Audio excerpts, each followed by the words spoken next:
Welcome to the Transform with Vance podcast, where transformations begin every day, and I am your host, Vance Hines. So let's get started.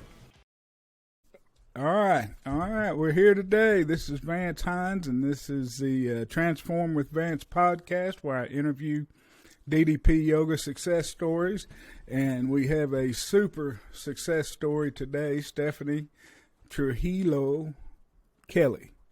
With the wait a minute! Before I introduce you, you got to introduce what's on your shoulder. Oh yes, this is the champion belt that I got for being a 2021 DDP Yoga Positively Unstoppable Champion, and had to bring it here to transform with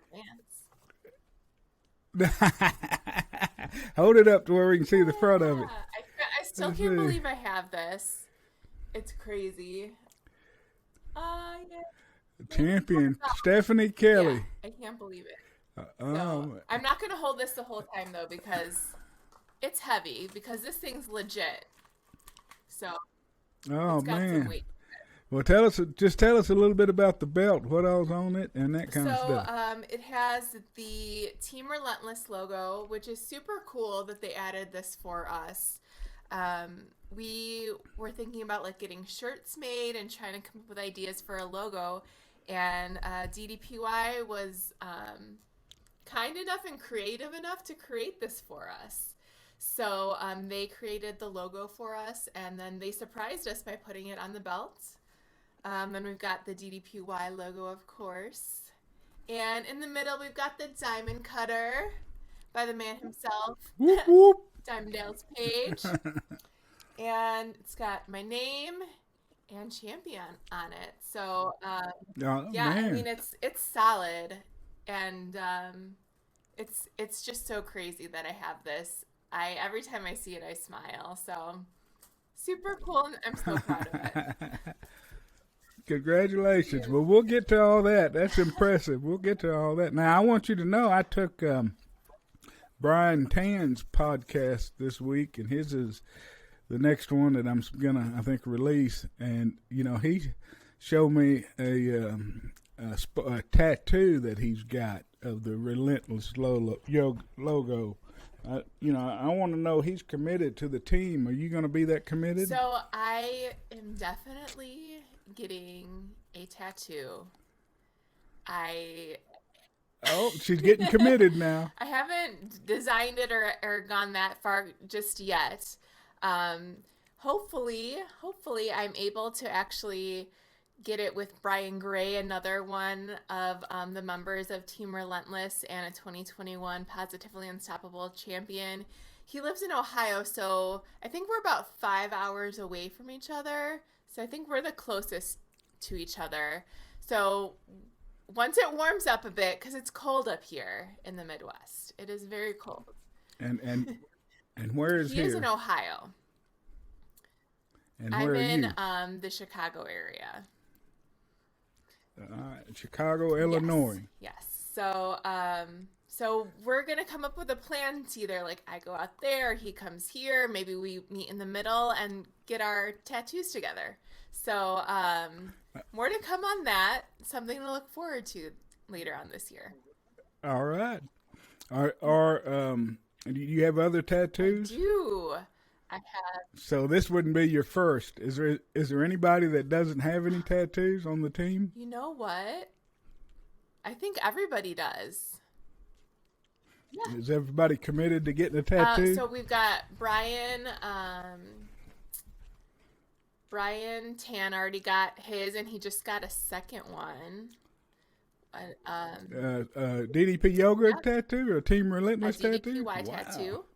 And then Patrick Sims got 2 tattoos recently, and one was a DDPY tattoo on his forearm.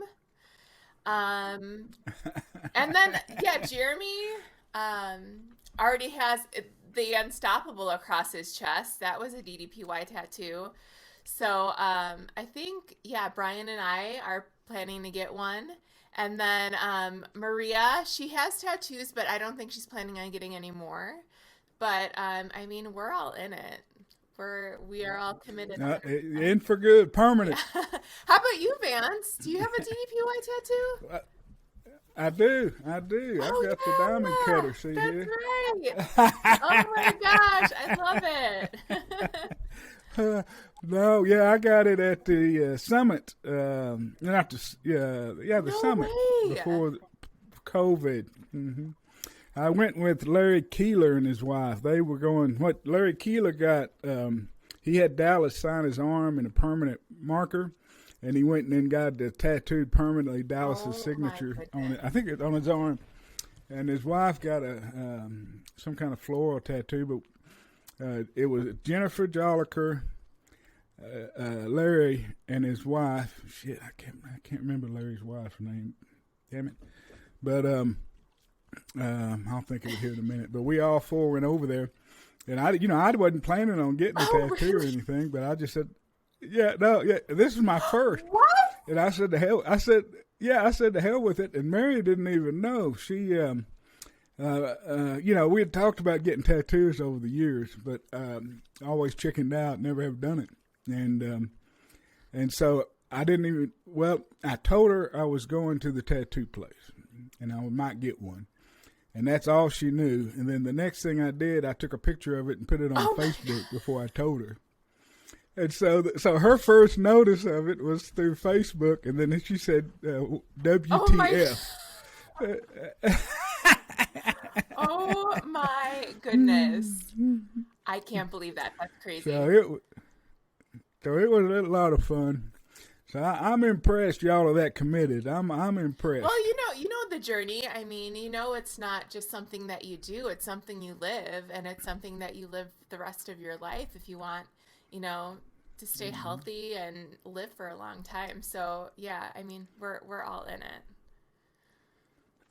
So, tell us, what I've been doing for the other. You're the fifth one so far. Awesome.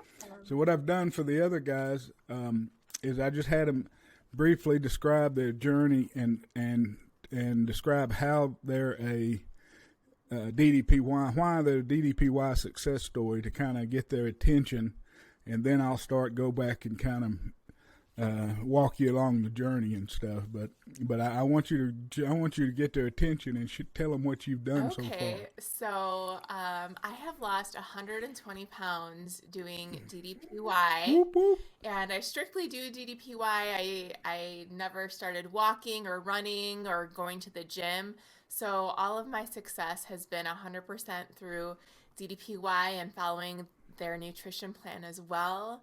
I lost 100 pounds in just under a year.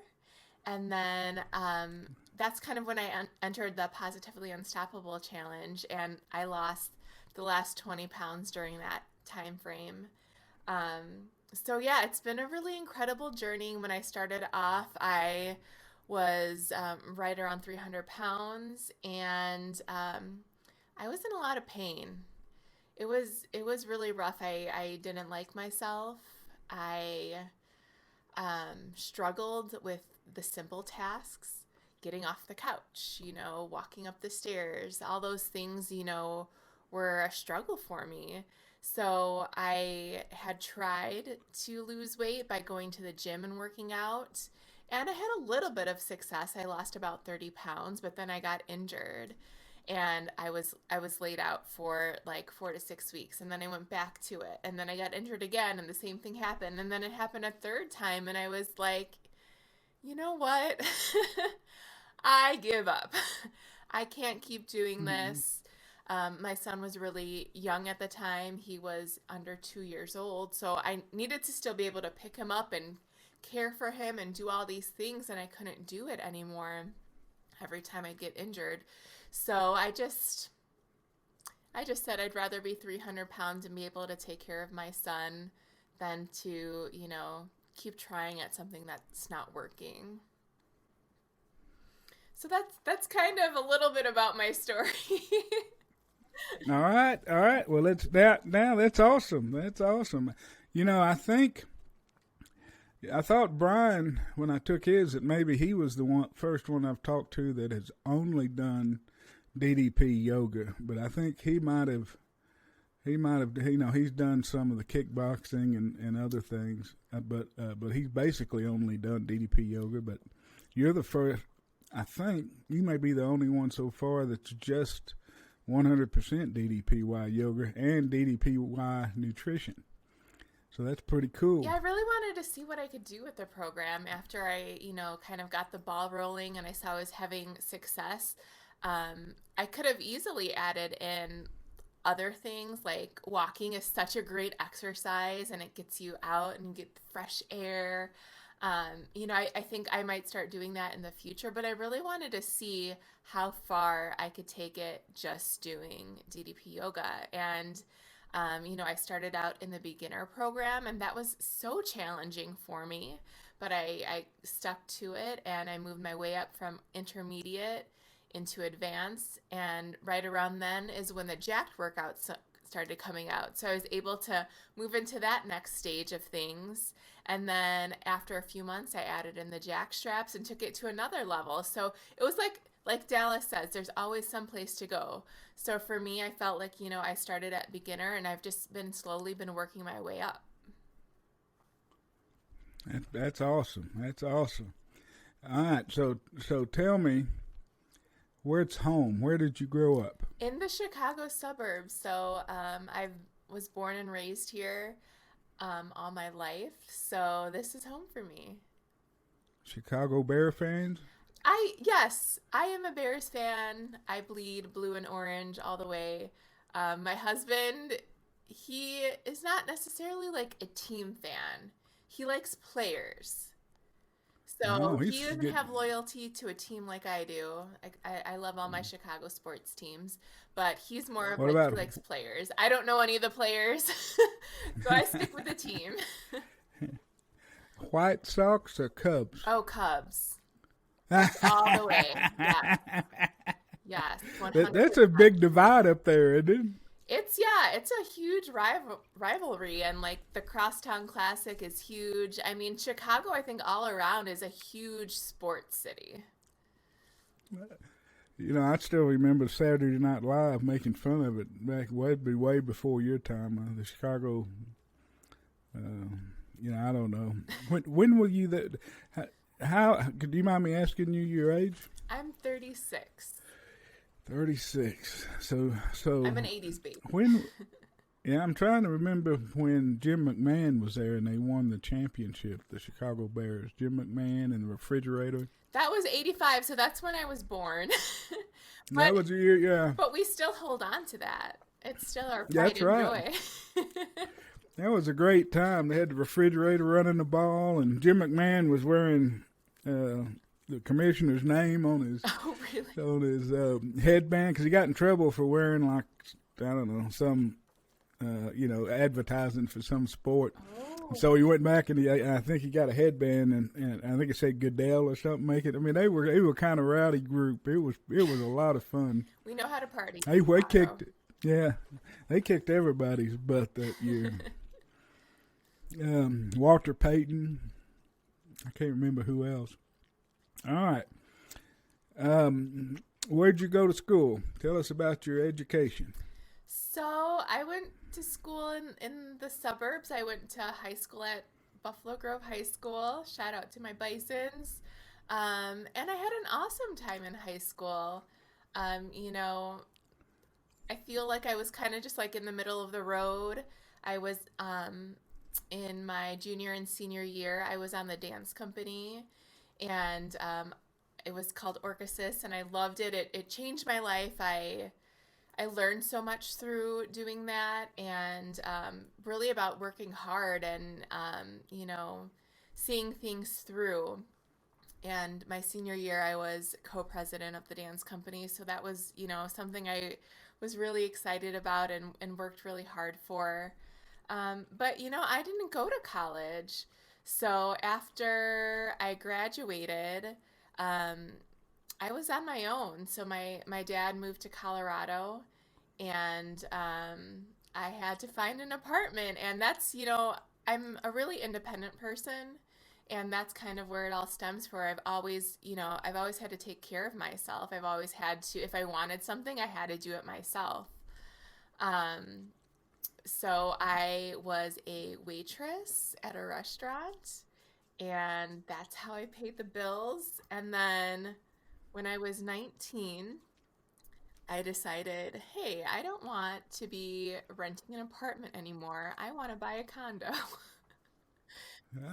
Ah, And this was like right when the market was super hot in 2005. And I somehow managed to get a loan. And after I got my condo, I figured, I'm like, I need to do something else other than being a waitress if I like want to continue to survive. So I started working at an HR outsourcing company out here. And again, like that's where I really learned about working hard. And, if you want something, you have to really put the time in and go for it. So I started out in customer service, was there for a few years, and then I kept moving on up in the company, and I wound up being a project manager.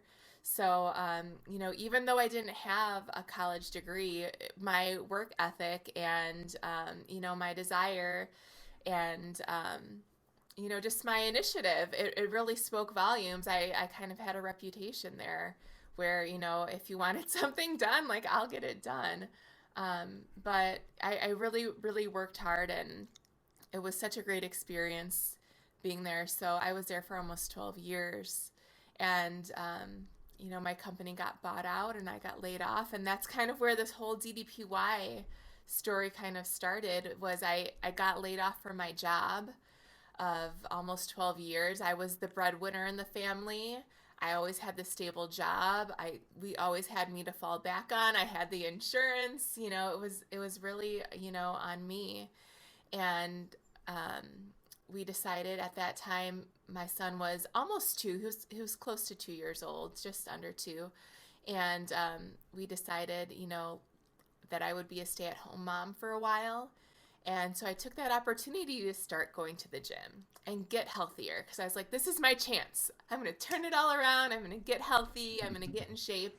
And then all the injuries started happening, and it was rough transitioning from being a working mom to being a stay-at-home mom. So that was really tough on me.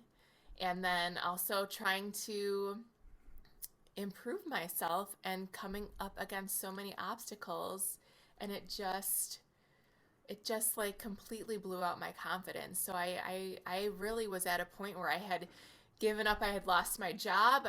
Along with losing my job, a big part of my identity.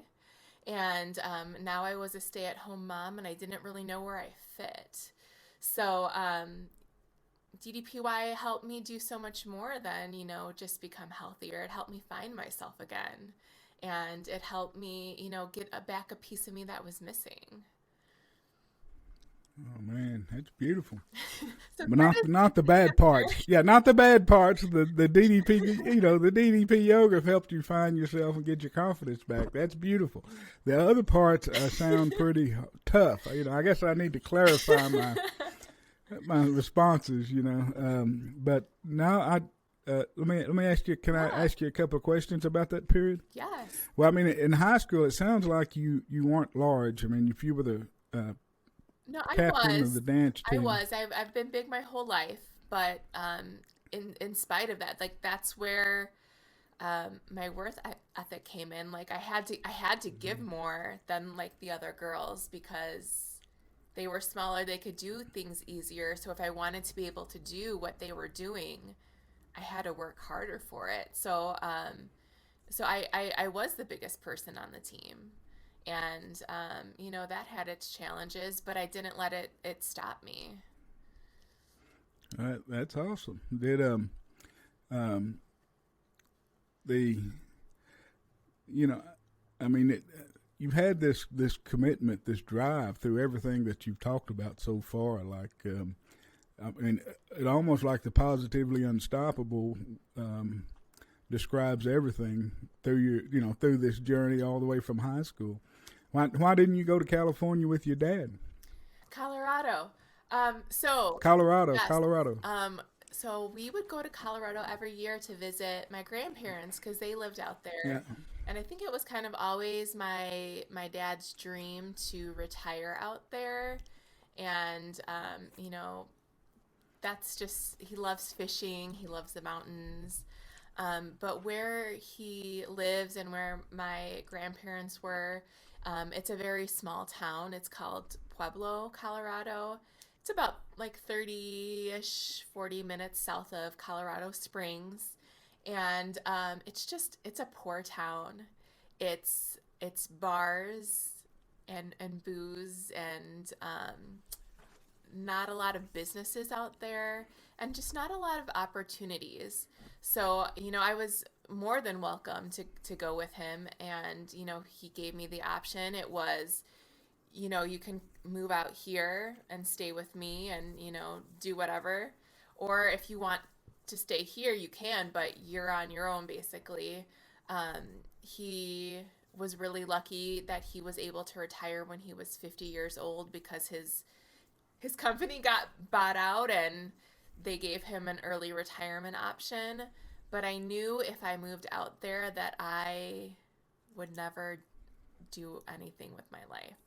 So I knew I had to stay here. And it wasn't easy. It was really hard because I had nothing. I had a waitressing job. But again, it's like if you want to make money as a waitress, you have to earn it. Like you have to go out there Hmm. every day.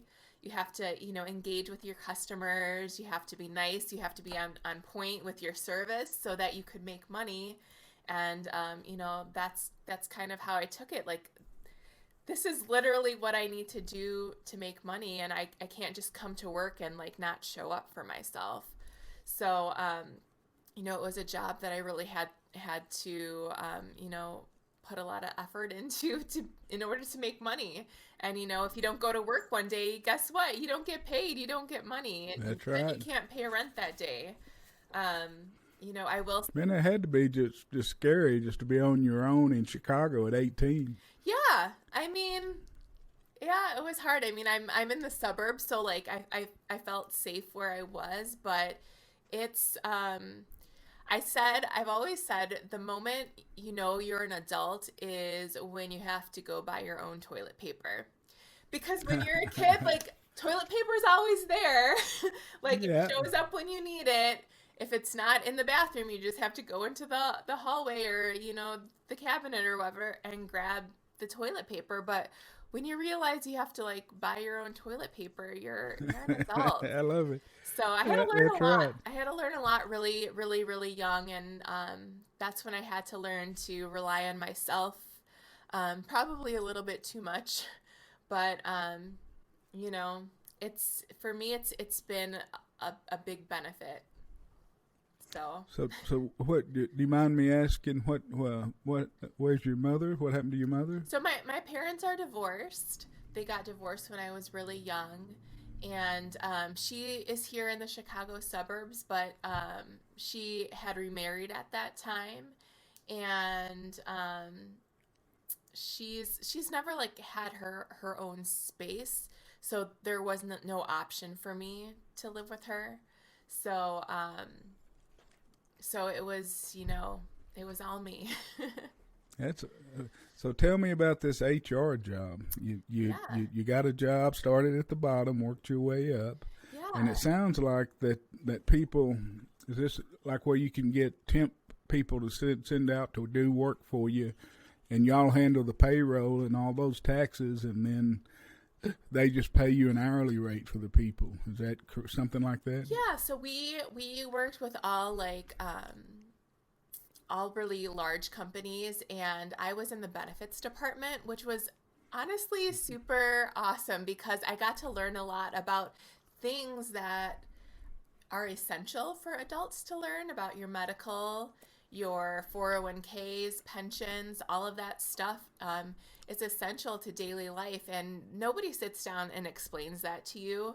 So for me to have this job where I was learning how these benefits worked was really great, especially on the medical and 401k side. I mean, these days you have to know what you're getting into to understand, your benefits and what's happening. You don't want to be in a spot where where you're at the doctor and then you realize something's not covered, or you get older and you don't have a retirement plan or whatever it might be. So I started out as a temp employee, and I was in customer service helping during annual enrollment season. And it was basically a temp to hire position. And I mean, this was a huge company at the time. So they had brought on almost like 1,000 temporary employees to help Wow, with that different is huge. different different clients. So at the end of the annual enrollment period is when they see like, okay, who do we kind of want to keep around? And I was in the top 10% of the people that got hired. So I mean, I came in early, I stayed in late. I had the waitressing job too as a second job, and so I would, go to work in the morning and then do my restaurant job at night. Sometimes I would call into my restaurant job because they needed me at at the HR job, and that's where I saw my growth happening. So that's why I would pick that over going to the restaurant. But I mean, I was offered a job and hired on permanently, and I worked with several different large clients, and they saw that I had, just kind of I enjoyed the job. I liked helping other people. So I became like a facilitator for our temporary employees where I would, onboard them, teach them the material, help them get started. And from there I just kept growing. I went into the claims and appeals department after that, and that's really where I really got to hone in my communication skills, because I was in Yeah. charge of responding to appeals. So I'd have to write them in, form letters and make sure I'm using appropriate language. And, I'd be scored on different things. So that gave me the opportunity to work on communication. And so, kind of at each stage, once I felt like I really kind of got everything I could out of a position, I would look to move further. So then I moved into project management, and I learned a whole bunch of stuff during that time. I got to work with clients directly. I got to work on, um, just with websites, with user experience things, and total rewards. So it was a really exciting opportunity. And then from there, it kind of moved into media stuff and help with that. So, I mean, it was a really great job. I made a lot of friends there, which is the thing that I miss the most about it. But I mean, I grew up there. I started working Hmm. there 3 days after I had turned 20. And so, I went through breakups there. I met my husband Yeah. from a mutual friend there. When I got engaged, one of the first things I wanted to do was come to work and like tell everybody about it. And I got to invite, my coworkers to my wedding, and they were Yeah. there, when I announced my pregnancy, and just all these things. And I had trouble getting pregnant and had to go through fertility treatments, and my insurance was there to help us out with that. So I owe a lot to that job that I had, and I think that's why it was so difficult for me when that chapter of my life was over, because it was a huge part of my identity. And no matter what was going on, I always had my job to fall back on. And now it was my chance to have me to fall back on and have. Okay. Let me stop you right there. What? Yeah. So when? What? So, as a project manager, how many people did you oversee? So I didn't oversee people, I oversaw clients. So I Oh, had okay. about, I think 7 to 10 clients. And you said some of them big clients. You Yeah, said so I had, yeah, a lot of big clients. I don't know if I'm allowed to say who they were, but that's they cool were though. all Fortune 500 companies. So Wow, I mean, these are like the big guys. So and that's it was, awesome. yeah, it's really great, working with different kinds of people. and, learning about different kinds of benefits and helping them help their employees. I'm surprised that one of them didn't hire you away from this service,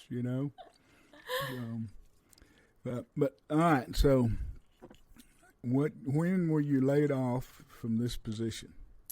That was March 2017. March 20 of 17. Okay. So up until this point, we're talking about you. You've basically been on your own. You've provided for yourself.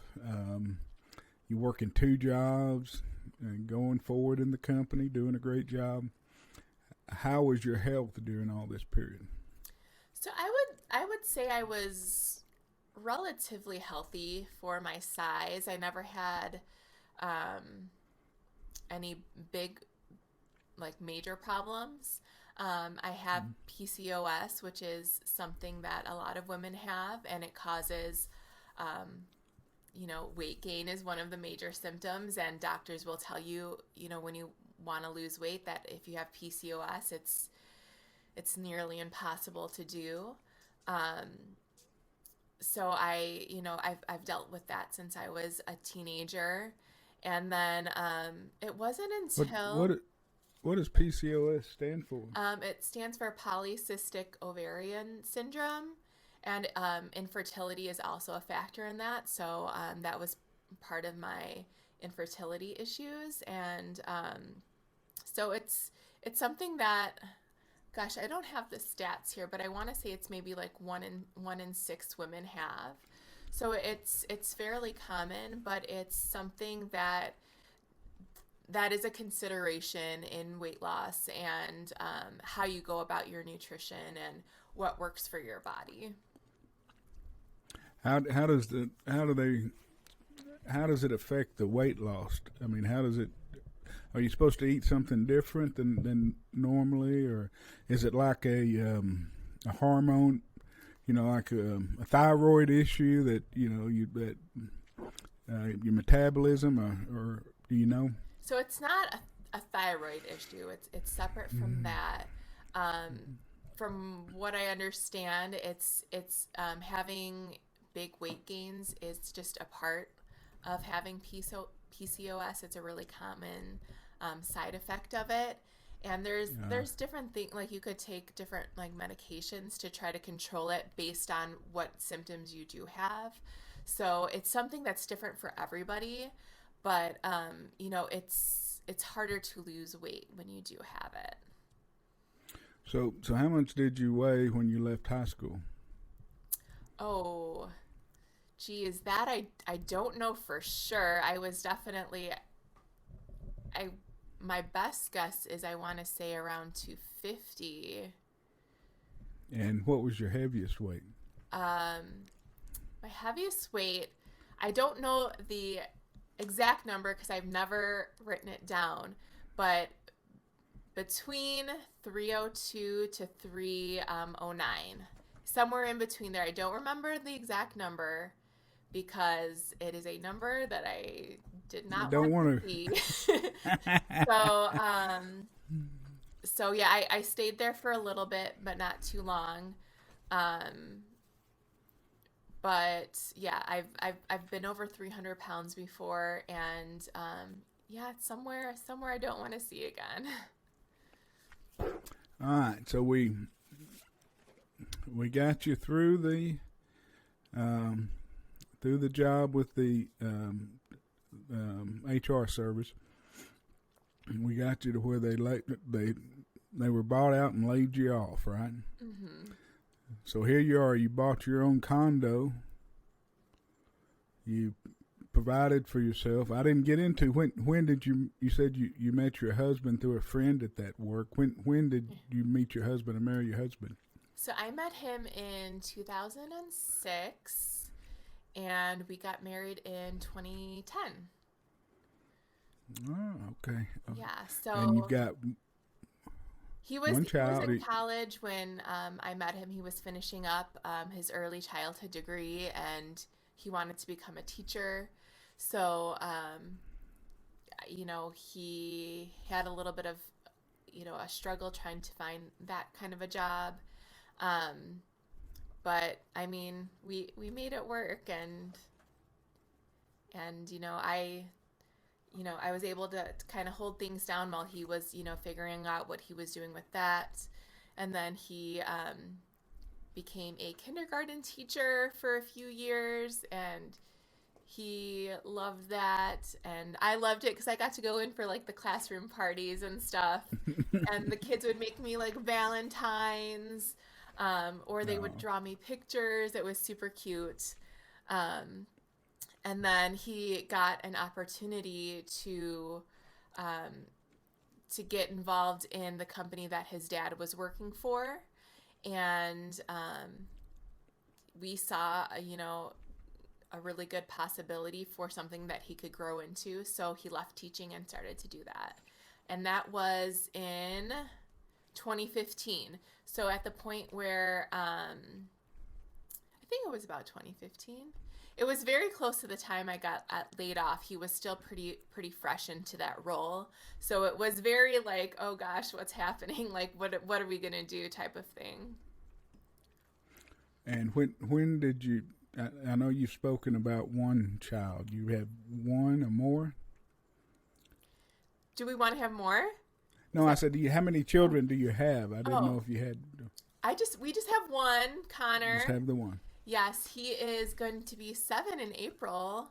So, Oh wow! yeah, he's getting big now, and he's just the best. We are so so blessed that we were able to have a child, and I mean, it was a long, hard road, but we just kept going for it and stayed on that path, and we were lucky enough to be able to have a little baby boy. Congratulations. Thank you. So he would have been 3 when you got laid off. Is that about right? 2 or 3? He was born in 2015, and I got laid off in 2017. So he was just under 2, just by like the months or whatever when that happened. So he was still pretty little. So he doesn't ever remember me being a working mom. So so you got laid off. You switched your identities. You became a working, stay at home mom. Yep. You said it affected your confidence and your, um, you know, you basically, had to change the way you looked at yourself. Tell us a little bit about that period of your life. It sucked. Yeah. It was hard. There's no way to like sugarcoat that. I mean, it was really a challenge for me because when got laid off, they said, okay, you still have to work here for 2 weeks if you want to get your severance. So I found out I was being laid off, but I still had to like put in a good performance for the next 2 weeks. So I was very like torn between trying to like move forward and heal and still Uh, give this job all I've got.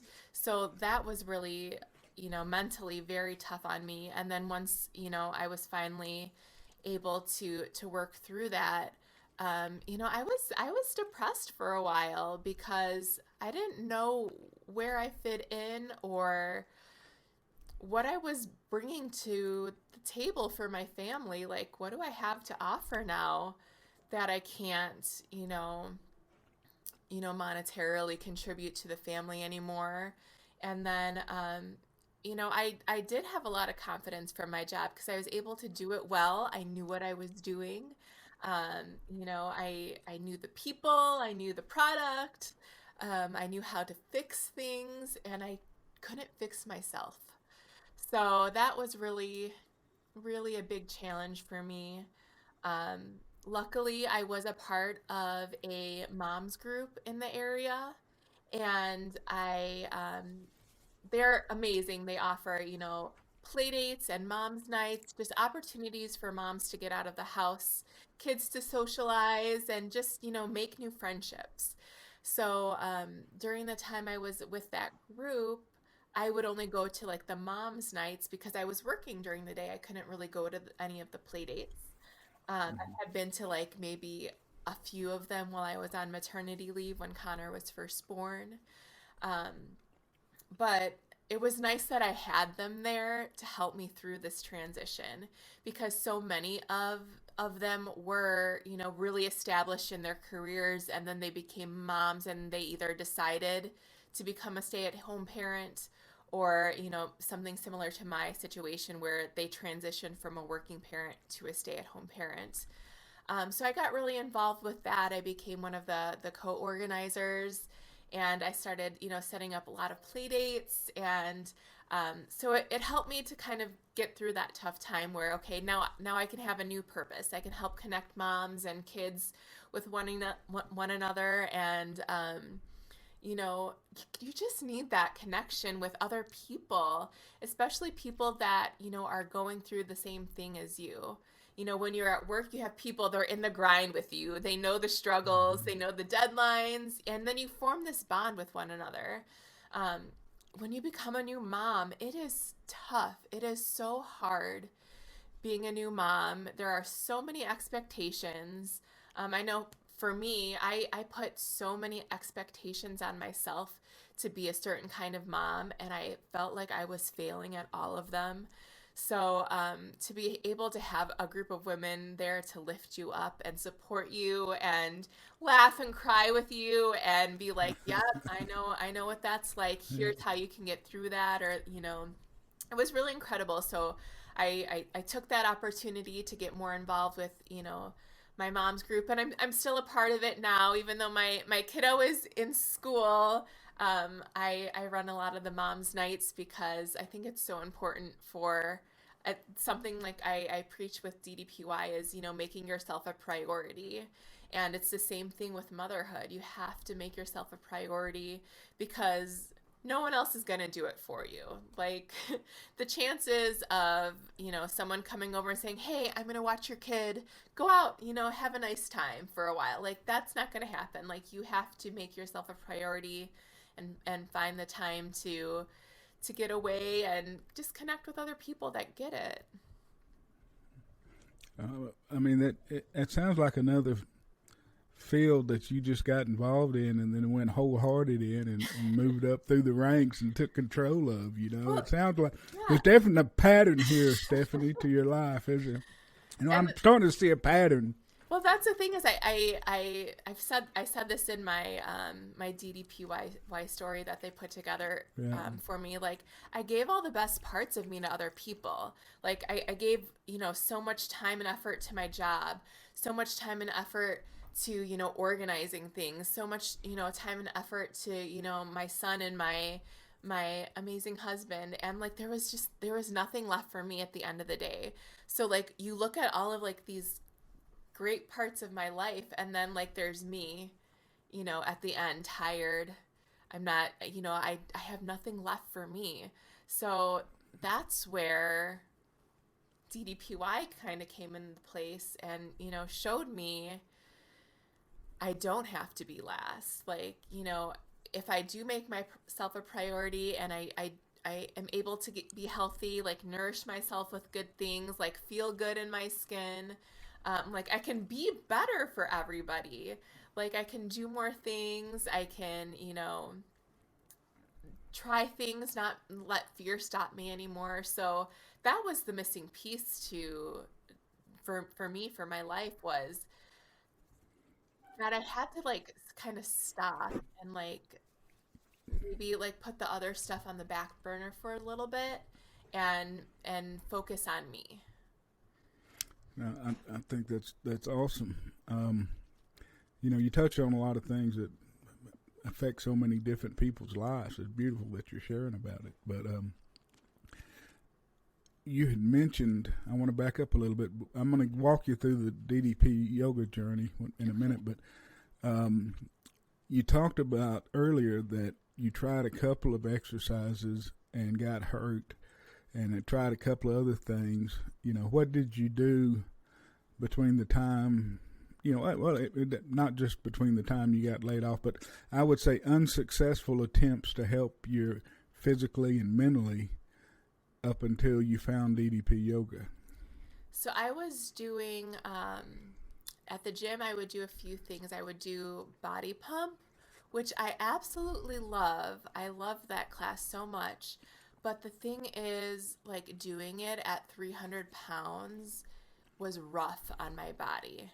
Like, I had to modify things, which is totally fine, but even the modifications beat up my body a lot. So, out of that, I like ruptured my SI joints, and I was in so much pain. I mean, when that happened, I was out for almost 8 weeks, and like between like 4 to 6 weeks, I was laid out on the couch. I would have to roll off the couch, like climb up to stand up so I could go to the bathroom, like be in pain trying to, sit down and get up. And it was just awful.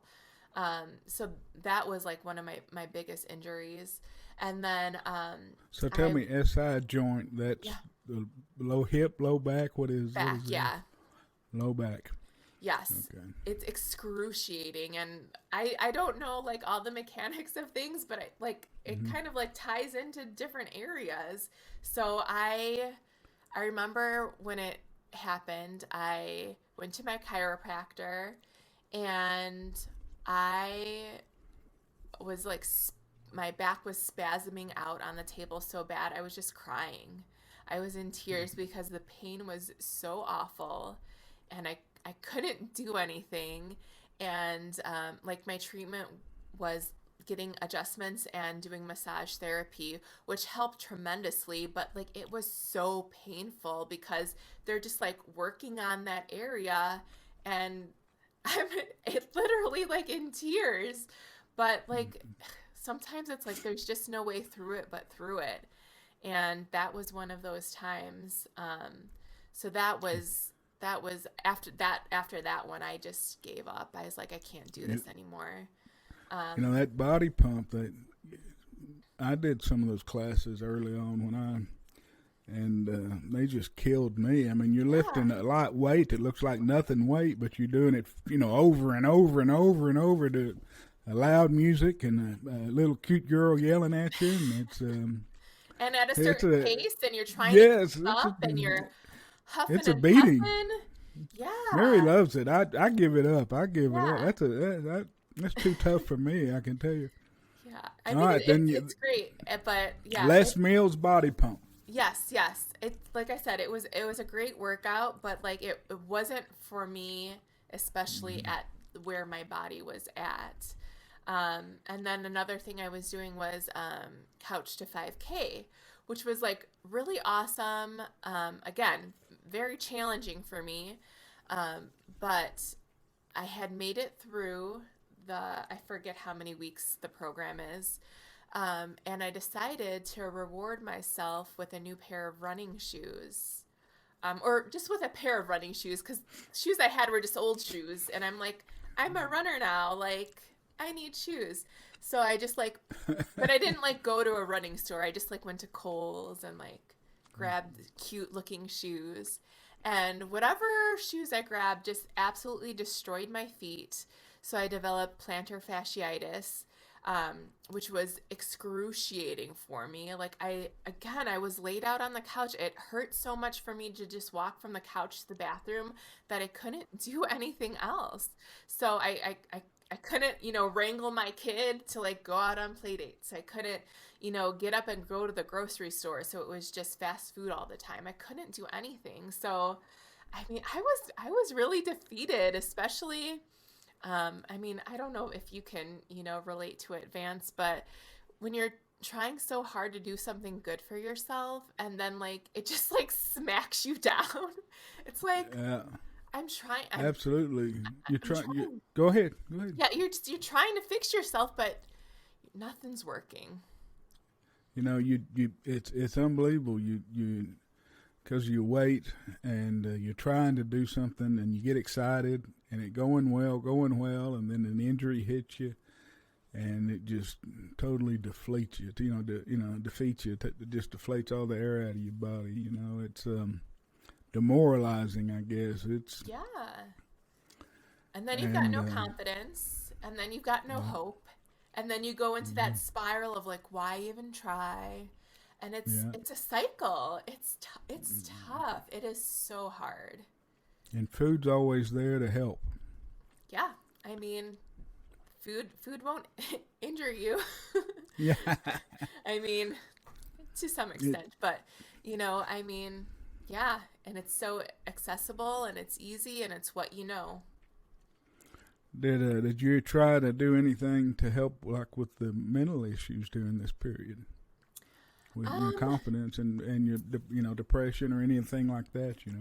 no, I didn't do anything during that time. I mean, I will say I am a huge advocate of therapy. I've gone to therapy for years.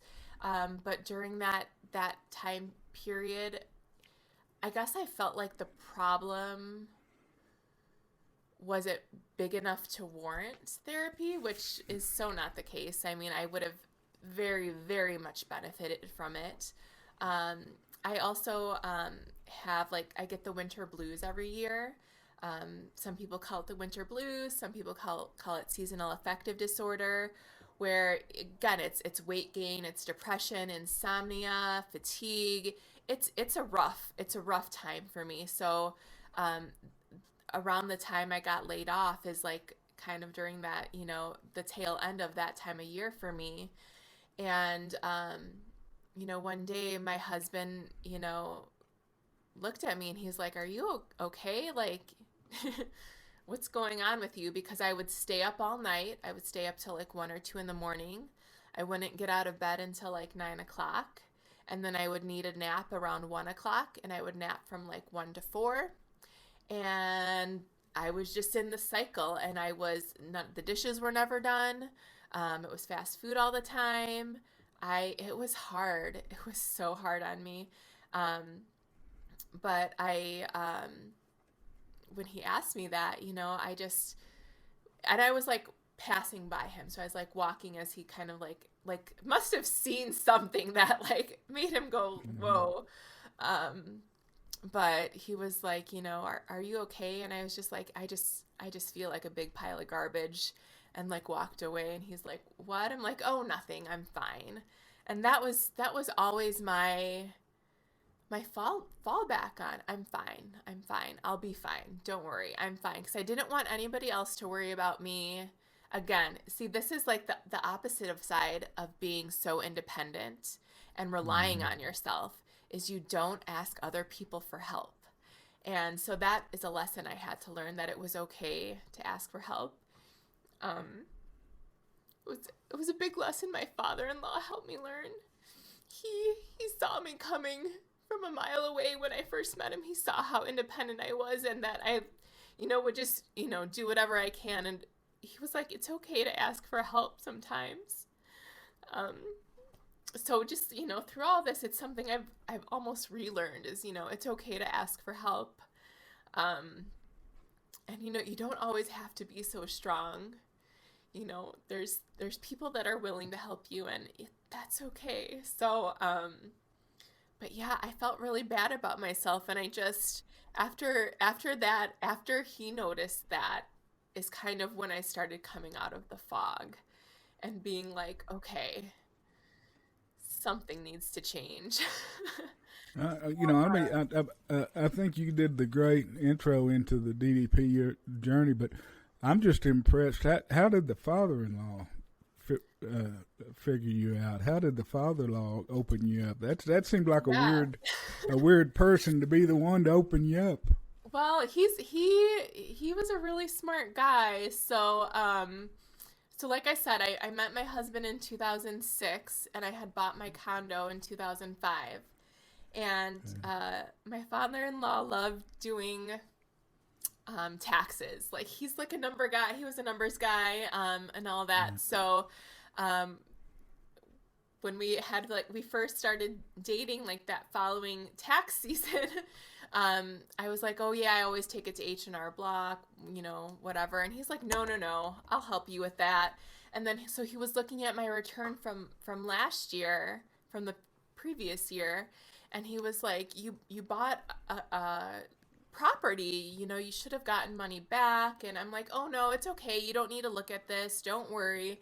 And he's like, no, I can see what's going on here. But I'm like, no, no, no. Like, I kept like being like, no, it's okay.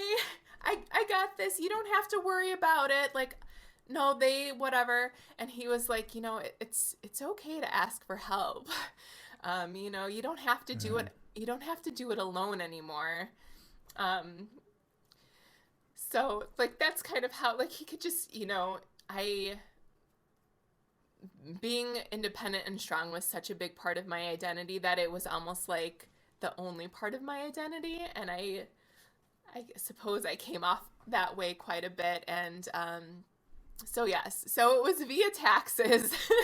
Well, Back in well, high. I'm sure you had to be that way at 18 on your own. I mean, I'm sure you had to have Yeah, I mean, that even guard up around you all the time. yeah, yeah. I mean, even from before that, if I ever wanted to do anything, I had to figure out how to do it on my own. So it was something that was very much ingrained in me, and it's saved me in a lot of situations. But maybe I missed the boat on a couple things because I was too stubborn to ask for help.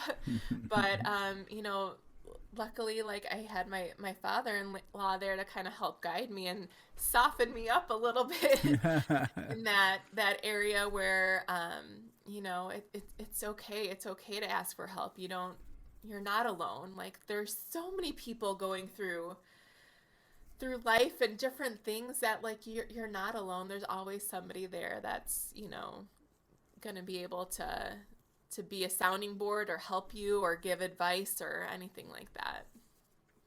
You last thing I promise you threw out a minute ago that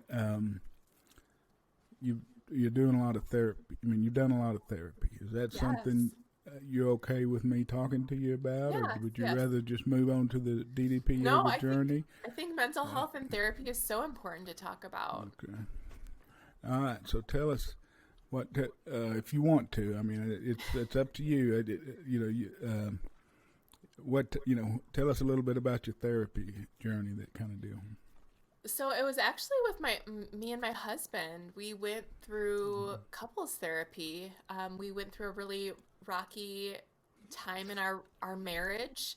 They say that first year of marriage is the hardest, and boy, was that true for us. The first 3 months of being married were absolutely incredible. And after that, it got tough. It got really tough. Um, so we, started seeing a therapist together, and then, like, we saw different therapists individually. Um, you know, then we, like, saw a therapist together again, and it was hard. Therapy is hard, and for me, when I talk to people about it, I kind of describe it as like it's gonna get your issues are probably gonna get worse before they get better, and here's why. You are literally, like, opening up old wounds, right? Like, you've tried to, like, heal from these things, but they haven't healed the right way, so they're, like, kind of, like, infected. You have to go back in there, clean it out before Yeah. you can really heal. So it's tough, but it is so worth it. I mean, my husband and we were like ready to get divorced, and like, we came back from the dead with our relationship. I mean, I feel like so many people see us now and they're like, "Oh, you guys are, like, so happy and perfect," and it's like, well, it wasn't always like this. Trust me. I mean, Vance, you've been married for a while. It's not always pretty. Shit, It's tough, forever. I've been right? married forever. Shit. It's work, and it's a Yeah. choice every day. My So dad always said that you got, both, and that both of you go into into the marriage, and each have your own image and expectation of what the role of the other spouse is supposed to be. And neither, nobody's ever changing. So yes, it, it's a mhm, journey. yes. Yeah, so I mean, it was very beneficial for us. I mean, we went to therapy for probably like 3 years, and we would maybe take breaks when things were good, and then, like, check in. I know like after I had my our son, um, it was rough. I had another rough bout after I had my son, and so Hmm. again, I went back to therapy, and that helped me out tremendously. But yes, therapy can be so beneficial in so many different ways, and you will learn a lot about yourself. You'll learn a lot about how you handle things, what triggers that you might have. For my husband and I, it was really good for our communication skills. I mean, now I'm so thankful, like, we hardly ever fight, um, because, like, we've learned how to, like, communicate with each other and, um, like really be there for one another. Where before we were like at odds. I mean, we fought all the time. And I'm not talking like, oh, like little fights. Like it was knockdown, drag out fights. I mean, yelling, screaming. It was some of like the worst time like ever, but I'm again, you take the time, you put the time in, you put the work in, like you'll see the results. And like for us, I think we're both so glad that we didn't give up, that we worked really, really hard, and like we believed in our marriage. It wasn't Look what easy, you but we produced. yeah, we just, one day at a time. And sometimes That's it's not right. even one day at a time. Sometimes it's one breath at a time, and that's okay. All right. How did you find DDP yoga? CDP yoga. So, like so many other people, I randomly came across the Arthur Borman video on Facebook. And I want to say it was about 2018-ish that I came across it. So it was maybe a year or so after I had gotten laid off from my job. I had given up hope because 2017 was basically a wash for me from getting laid off to getting injured constantly. So I had like kind of seen it in 2018. And then I was so inspired, but I just didn't do anything about it. But then in 2019, it popped up again. And I showed it to Dan. I was like, "Hey, did you know that DDP was doing this? Have you seen this video?" Um, and he was like, "Oh yeah, I've kind of heard about that." I was like, "Oh okay." And then other things kept randomly popping up, like the Chris Jericho video. And I was like, "Oh, did you know this wrestler was doing this?" He's like, "Oh yeah, I kind of heard that or whatever." So it just kept popping up for me. And then I remember it was August 2019. Um, all AEW All Out was coming to Chicago, and Dallas was doing a workshop, a DDPY workshop. And I said to my husband, I'm like, "Oh, look, he's coming here and he's doing, a class. That'd be so cool if I, checked it out or something." And Dan was like, "Well, I'm going to the show. I can go get a picture with DDP if you want, and I can send it to you." Because I like didn't buy tickets to go to the workshop. I was like, "Oh my gosh, you're so mean." But so like I let that opportunity pass me by, and I didn't do anything about it. I didn't go to the show, didn't get tickets. My husband and his friends like went and saw like the wrestling show. And so So, like, so, so were you wrestling fans? oh, that's a good question. So my husband has been a huge wrestling fan like his whole life. He would tell me stories about how when he was in high school, him and his friends would like jump on a bus and like go out to Philadelphia to like ECW shows. I'm like, "What? That's crazy. Your mom let you do that? No way." Uh, and so they also did backyard wrestling. So they had a ring. They each had like, Dan was always the ref. So he was refing. They had announcers. They had wrestlers. So they put on shows every week. They'd like get like their crowd going. So that was like in high school. So they were super into it. Um, After I think like college time, he started like doing traveling. So he's done I think like TNA shows. He's gone all over the country, like to ref. Um, One actually super cool thing that he did was he had a WWE match, and it was two women that were wrestling, and it was filmed. And then one Oh, day wait a we minute, wait a were minute. yes, He was participant. What do you he mean was he the had a ref. WWE? So he He worked was a ref of a WWE match. yes, which is How did he super get? cool. Yeah, how did he get to do that? So he's just like grown up in the wrestling business, and Wow. he like knew different promoters, and I think just like one night like it worked out. Um, and then we were watching The Biggest Loser one day, and one of the contestants was a former WWE wrestler, and she had broken her back. And so they were like showing a clip of her wrestling and like her like breaking her back. And it was Dan as the referee. Oh, So really? yeah. So it was super Damn. cool. Damn. So his one time in the WWE ended up with a woman breaking her back. Yes, but he was just a ref. So, then it wound up like being on TV. I don't know like what network it was on, but it was on a major network. So like that was So super don't cool. let Dan referee anymore. Is what you're No, saying. no, no, no. He's a great. He covered it. It was great. It was perfect. But it was just so cool that like his opportunity Yeah. on with WWE, like he got to see it again many years later. But so yes, he is a huge wrestling fan. For me, I grew up with wrestling again because I was an '80s baby, so it's always been like a big part of the culture. I feel like growing up, and like my brother and my uncle and my grandma. I had like a few family members that were like really into it, um, but like I also was maybe like a preteen ish age when like the Attitude Era came out, so it was all like suck it all the time and Yeah. all of that, and crotch chopping.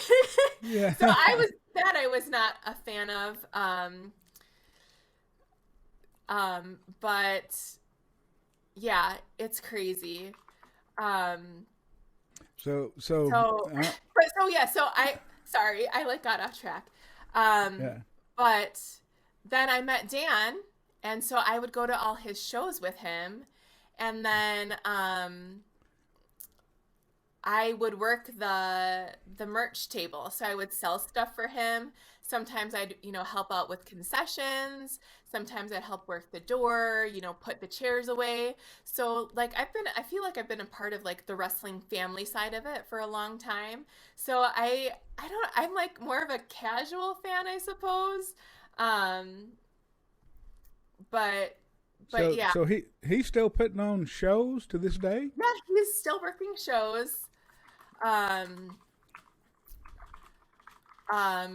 he is in the FWF family and the ACW Wisconsin wrestling family, so he's like working out of two different places right now. But so we're actually tomorrow we're going to a show. So he's Wow. repping a show. So Connor and I will go up there. We'll root for him. We have here. I'm gonna grab it real quick.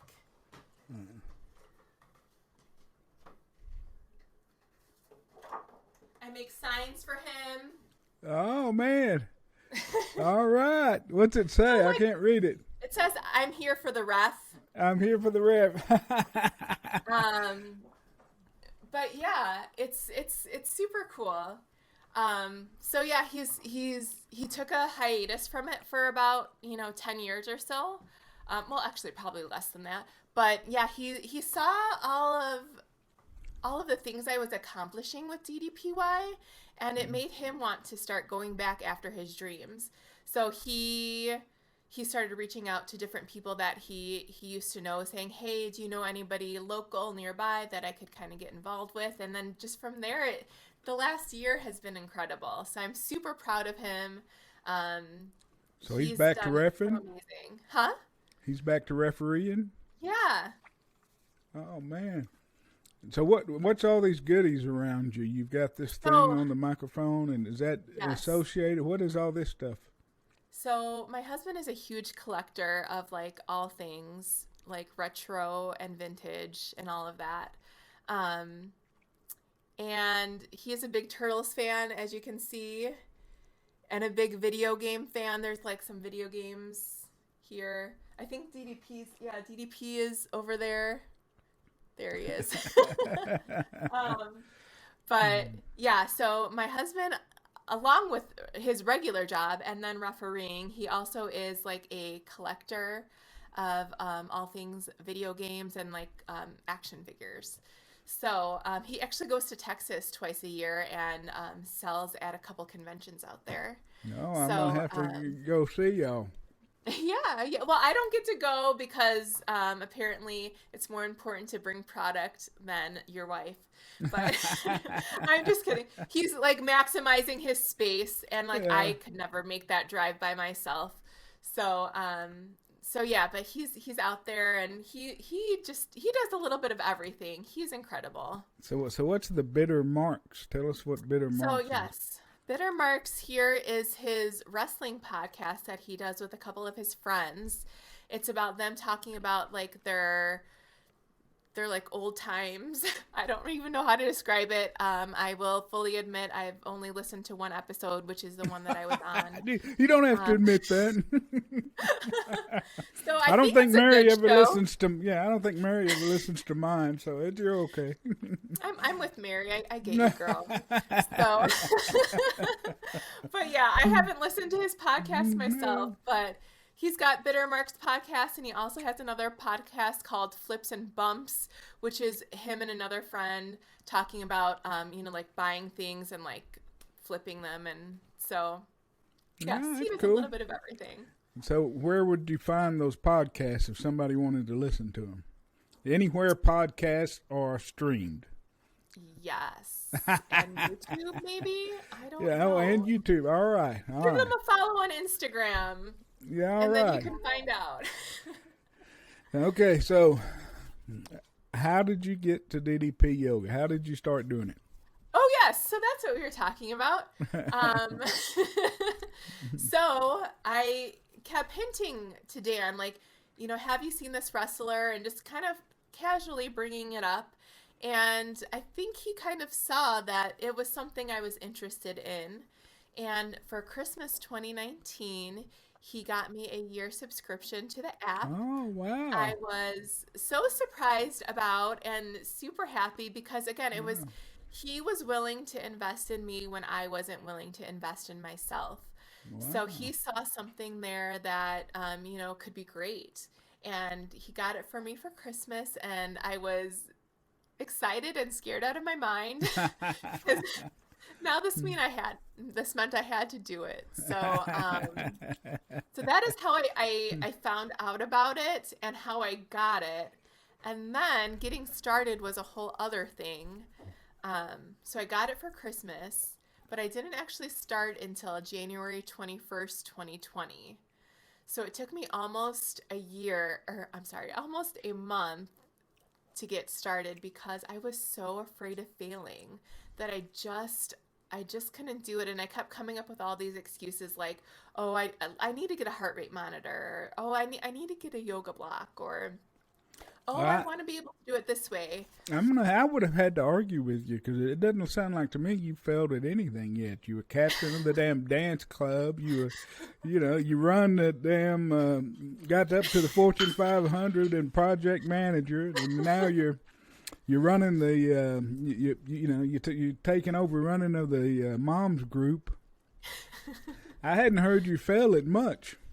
Well, I don't know. I there's been a lot of things I feel like I've fallen short on, and I don't know. Like I feel like I failed because I never went to college. But like I make myself feel better. I'm like, you know what? I just don't have a pile of student loan debt, and That's right. it's served me well. So it led me down the path that I was meant to go down. But yeah, I felt like I failed myself so many times. I failed, fixing me, getting healthy and making a change. So I I wasn't I feel like I can handle a lot of other things, but when it comes to like me personally, I am my toughest critic, and I don't nobody likes failing, but like I don't even try because I'm so afraid to fail is where I was at. So so yes, I kept just coming up with all these different things to kind of push it back a little further, and then, at one day I had everything ready. I was out of excuses. So I asked my husband to do the first workout with me because I was too scared to do it alone. And, of course, he was there for me. So when I opened the app, the first workout is a diamond dozen and it's 45 minutes. And I was like, I don't, want to take up 45 minutes of Dan's time. So I like scrolled through the workouts to try to find something shorter. And I came across Salute the Road Warriors. And I'm like, okay, like it has a wrestling tie-in in the name. So like maybe he'll be interested. And it was like 23 minutes or so. Um, but but yeah, so he got on the mat with me, and that first workout kicked my butt. It was so hard. I mean, I was huffing and puffing. I don't know I if I couldn't know hold that my one. I don't know if I. What color is it? Oh, it's a blue diamond. It's a blue It's a dot. blue diamond. It's great. He is incredibly encouraging throughout the whole workout, which I think is maybe the only reason I was able to finish it. I'm gonna have to do But it's that a one lot of now. It's called yes. Salute the Warrior. Salute the Road Warrior. Salute Yeah. the Road Warrior. All right, maybe that'll be Yeah. our workout today. You've given Oh, me yeah. a goal to do something to because Okay. I'm not to take over your podcast, but I've let myself get so out of shape again. I'm back to doing 20 and 30-minute workouts right now. Because Well, you lose it so fast at my age, yeah. man. It's And crazy. I feel like at whatever level you're at, if you take the time to really like engage in the workout and focus, like it's still a killer workout. I've done that workout, since, and it's like get deeper in your road warrior position, do some more dynamic resistance. Like those workouts I think are designed at no matter what diamond it is, it's going to kick your butt. That's right. So yeah, do it today and let me know what you think All of it. right, I Because will. think I you'll will. really like it. Salute the Road Warrior. All right, wait a minute. Yes. I'm going to write it down because I'll forget it. Salute the Road Warrior. And I'm drinking my lunch, so you keep seeing, keep seeing we're doing a smoothie, so I keep finishing my smoothie while you're talking. I'm not. Oh, So nice. What kind of smoothie do you have today? It's we just got back from Costco, so it's got. Okay. See, it's all blue. It's good. It's Orgain chocolate, plant-based protein, and then it's got. We bought these little packages of frozen fruit, and it's like a superfoods. Frozen foods are like it's got spinach and all kinds of stuff, and then I put some spinach in there, extra spinach. It's got 2 tablespoons of flaxseed, a tablespoon of chia seeds, 2 tablespoons of hemp hearts, and then it's got let's see what kind of milk. I think I put coconut milk in there, just unflavored coconut milk, and some ice. I think that's it. So it's got all kinds of stuff in there. It's all different colors. It's probably got it all in my teeth. So I can't see anything. You're good. You're good. all right. I love a good smoothie. Man, we're getting into them again. I didn't eat fruit forever when I lost all the weight, but now I'm going to a dietitian and she wants me to add more stuff into my diet to maintain a healthy weight. So I'm back trying to eat fruit where I don't binge it, which is hard for me. So anyway, Yeah, it is really hard. all right. So you started with the Salute the Road Warrior. Yes, and then I think Dan hit like the first maybe couple of workouts with me, but you know, I realized that if I was going to do this, I really needed to be able to do it on my own and do it, you know, when it worked for me and my schedule. Um, so I started doing it, you know, by myself, and it was so hard. It was Yeah. so hard in the beginning, but you know, I joined the DDP Yoga Facebook group, and I was so inspired by so many people. And one of the first people I found on there was Tina Gaspard. Mm-hmm. And, you know, I always say, like, she is such a big part of my DDP yoga story because she got it the same day I did. The same day I did, Christmas 2019. And she started right away because she is a freaking warrior. And so she was about a month ahead of me in her journey. And so she would come up against, you know, obstacles or roadblocks, and she would put posts out there about them. And I would just like soak it all up. Like I would very respectfully, politely stalk her at a distance and just like look for her messages and her posts and any encouragement she had out there. And so I was able to see her go through things that I would be coming up against in a few weeks. And I saw her tackle those obstacles and get through them to the other side. And then she would say, okay, well, now it's a little bit better. So that really helped me to keep going. You know, I'm like, okay, if Tina can do it, I can do it. You know, she said it gets a little bit better, or this week is going to be tough, or, you know, now that it's been a few months, this is where I'm at. So that was like a huge, huge part of me staying consistent in the beginning, was being a part of that group and having Tina out there to, you know, post her experience. I always encourage people to, you know, put themselves out there because you never know who you're going to help. Absolutely. And everyone is just, yeah, so welcoming. And taking those 6 pictures is crucial. That was another big piece that helped me keep going. Is my body did not change a lot in the beginning. I would say for the first 3 months, I pretty much looked exactly the same, you know, body wise. I had maybe lost, you know, 10 or 15 pounds, but at 300 pounds, that doesn't make a big difference. But my flexibility was changing, and I could see my flexibility changing in the photos.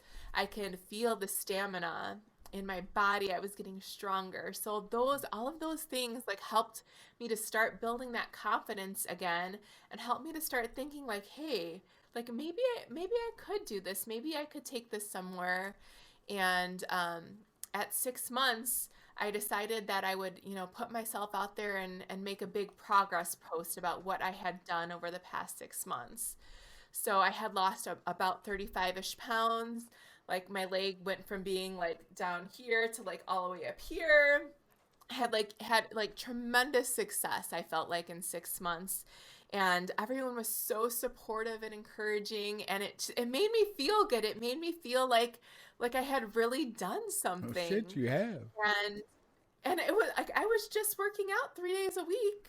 I mean, I hadn't changed my nutrition at all. I was trying to maybe like eat, you know, 2 pieces of cake instead of 3 pieces of cake, and tell myself, you know, okay, you know, you had, you know, 1 piece of cake today instead of 3, like that's good. So instead of like beating myself down, I was trying to like talk to myself the way I would talk to somebody else, and just do those little things, like trying to be kinder to myself.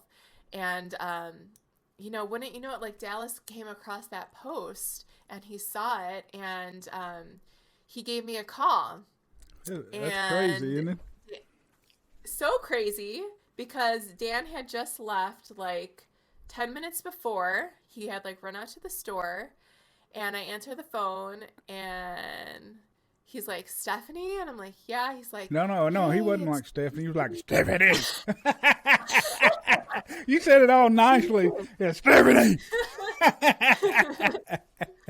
so like my first thought is like, which one of my husband's friends is prank calling me right now?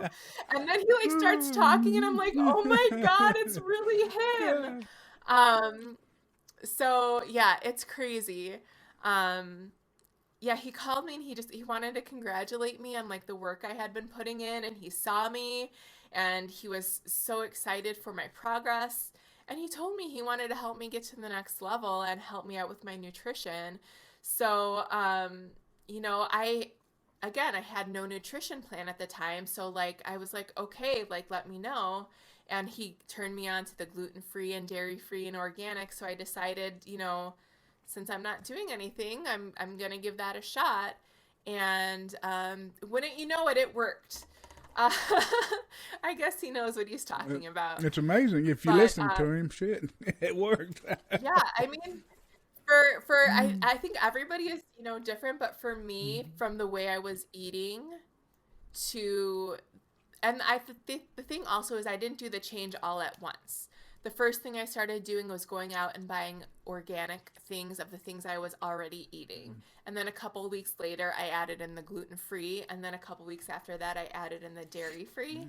So I like kind of took it at my own pace. Like I didn't drag my feet on it, but I also didn't try to overwhelm myself. So I eased into it, and it was working. And then I like kept just like my confidence just kept building and growing because I was doing something I had never done before, and I was getting results I had never had before, and it just made me like keep wanting more. So yeah, I had a tremendous amount of success the 6 months after that. So the first 6 months I lost about Okay, 35 okay. Hold pounds. on. Before you go forward, Yeah. I gotta pick your part every now and then, so I apologize. Tell Yes. Yes, them yes. This is why I'm here. tell them what the app is, where to find the app, and tell it to say. Assume someone's listening to this podcast that doesn't know anything about DDP yoga, and so where do they get the Sure. app? Where do they get to the Facebook group? That kind of things. So the app, you can get it, on the Apple Store or Google Play. It's called DDP Yoga Now. You download it, and it is super user friendly. I tell that to everybody. It's user friendly, and it guides you through everything. It's awesome because it has a ton of content. Not only does it have a bazillion workouts, I think it was like 350 plus workouts. It also has a lot of content on nutrition, which I personally love. Recipes, I'm super into that. And it has information about the DDP yoga eating phases. And it also has a lot of motivational information. So there's Motivational Mondays on there. There's Fabulous Friday. There's tips that you can watch to do different positions. There's a lot of inspirational stories out there. So there is just a ton of content. Things are always changing. They drop live workouts every Tuesday, which I hit every week, and I love it because you never know what's coming. So they keep it fresh, and it's a great tool to have. You can take it anywhere, and yeah, I travel quite a bit since the pandemic. At first I was home all the time, but this past year we've been out quite a bit, and I can just bring my phone with me. I've got my app, no excuses, and it's perfect. The DDP Yoga group, you go to Facebook, it's DDP Yoga, one word. It is full of tons and tons of inspirational content, people sharing their stories and their journeys and what it's really like, and what you can accomplish if you really put the time in. So Great, that is great. That was a great the app. answer. Great answer. All right, so now you're 6 months in.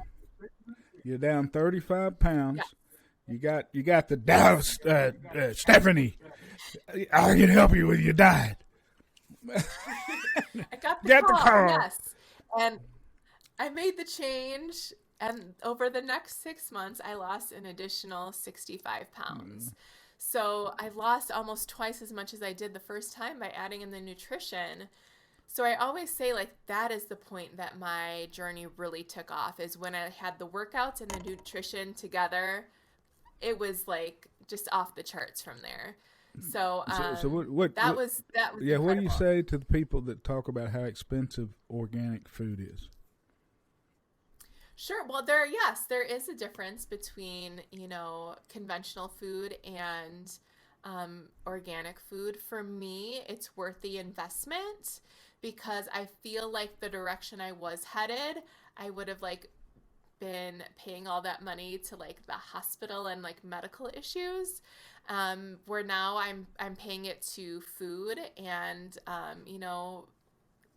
getting the longevity of my life back. So it is going to cost you more money, but there are ways to be smart about it. I shop at Aldi a lot, and they have a great selection of organic food. And also, like, do what you can with what you got. I mean, if they don't have something that's organic, like, I don't beat myself up about it. Or if there's like, sometimes fruit can get really expensive that's organic, like then I'll find a different option. Um, One place that I think is really affordable, like to substitute, is bananas. We always have bananas in my house because I make smoothies all the time, like you, Vance, and I throw a half a banana What do in you put in there. yours? And it's also okay. So I am also a big Orgain fan. So I do like Orgain protein, almond milk, and I double blend my protein. So I'll give that a whiz with the liquid and the protein, and then I'll add in my stuff. So I'll do half a banana, and then I like to flavor myself. I like to get like creative in the kitchen. So one thing that I've really been liking, especially like this holiday season, has been like a chocolate peppermint. So I will put in some organic cocoa powder, which has no sugar in it, and it actually has a gram of protein per tablespoon. So I'm like, more protein. Wow. And then I'll put peppermint extract in there. So you're not adding any more, fat or sugar, but you're getting a lot of flavor. And then I'll add greens to it. I'll either do spinach or like the Costco has that big bag of We power got bought greens. that today too, the So power greens. Yeah. yeah, so Costco is another place that I Hmm. like to shop at because I can get the organic ingredients in bulk, which will be Hmm. at a lesser cost. Um, so you have to be smart about your shopping, especially when you're switching over to organic foods, and like pick your spots. Like you don't have to like spend more than you need to. Just do what you can with what you You know, have. I That's my I best advice. foresee, hey, I'm pulling out my magic crystal ball here. It's not like this is too hard. I mean, you don't have a pattern or anything, but I foresee in the future you having a recipe cookbook. The step I foresee you taking uh, the reins of this uh, DDP Yoga Nutrition cookbook in the future, and selling it and things to the members. That's what I foresee. You heard it here That's first. right. That's right. That would be awesome. I mean, I would love to get involved with that. One of the things I love doing too is getting my son in the kitchen and showing him how to one cook because I think it's an essential life skill, and two like showing him like the different ingredients. And I feel like when he cooks, he's more likely to try Mhm. things. So yes, I'm all about like nutrition and trying new things. Um, and just getting creative. And I also am like into budgets because I'm a stay-at-home mom. I have to be careful about what I spend. So like stretching things, one of my favorite things to do is to get an organic chicken, and I'll really stretch that out. I'll make a roasted chicken, and we'll have that for dinner one night with carrots and celery and onions and maybe roasted potatoes. And then like I'll turn it into a soup like for the next couple of days. Like I'll save the carcass, make my own Wow. stock, Wow. That's impressive. throw the left like pick the bones clean, throw the extra meat in there, like boom, now you've got like a second meal. Wow. So like those things are all really important to me, and it's about, like I said, about doing what you can with what you have and being creative. And again, it's just like I feel like I'm saying the same No, thing no, over and no. over again, but spending the time to, putting in the time in the kitchen is gonna like get you the results that you see in the end. Like how much time you spend on your nutrition is really going to reflect, you know, reflect in your results. What effect Tina Gaspard had on you, you're going to have on other people. So you talking about it, Oh, I can yeah, only hope. you're going to be their leader, and seeing how you do it. My son's a chef, and he, Yes, I've so, seen his and stuff. when we roast the chicken on the smoker out there on the pellet smoker, he says, "Oh, put a tray under it, get to drip it." He's all into the drippings and all that stuff, like you. He Yes, uses everything. yes. So it's funny. Oh yeah, oh yeah. All right. So, but I want an acknowledgement in the recipe in the Stephanie Kelly recipe book cookbook. I want an acknowledgement that I predicted it. Yes, predictor of all the things. Vance All right. Hines. Hey, and I took Maria. She was my very first victim, and Yes, I saw. and she they talked about y'all did a couple of recipes at the performance center. Tell them what y'all did at the performance, and one of them everybody's still talking about the I can't remember, the peanut protein bar or something. I'm gonna have to have one. Yes, So tell them yes. about that while we're on cooking. So yes, yes, I was lucky enough to be able to host an episode of, we called it Recipe Takeovers, where we came into the kitchen and took over for a couple episodes. So it was super. It was an unbelievable experience because I got to go out shopping for everything. I made up a recipe like on the fly because I wasn't expecting this, and but I was super excited for the challenge. So I decided to make a champion sheet pan chicken meal because as a busy mom, it's so dinner is one last thing that you don't want to worry about. So I'm like, a sheet pan, it's easy cleanup. Like, we'll get everything together on one tray, put it in the oven, and we're done. So it was chicken breasts, asparagus, and baby potatoes. So again, this is also like how I eat at home. So for me, I would probably opt for like the chicken and the veg. My husband would do the chicken and the potatoes, and my son gets a little bit of everything to try. So it's perfect for people. They also say a lot of times, like, my family doesn't eat the way I do, or how do I make meals, or, so this is just a different way to think about it. Like, make a meal that everybody can enjoy, but they can pick and choose You what they hear that a lot want. about the Girl. husband doesn't. My family doesn't eat the way I do. You hear that a lot. Yes, yes, and I mean it's real. Hmm. It's an obstacle. It's a struggle, but I also feel like during those times, like a conversation and communication can be really helpful. I know when I got really serious about things, I had a talk with my husband, and he asked me, he's like, are you okay with me keeping soda in the house? And I told him, I'm like, well, it's up to you, but I'd rather you didn't, because then it's just one less thing that I have to worry about.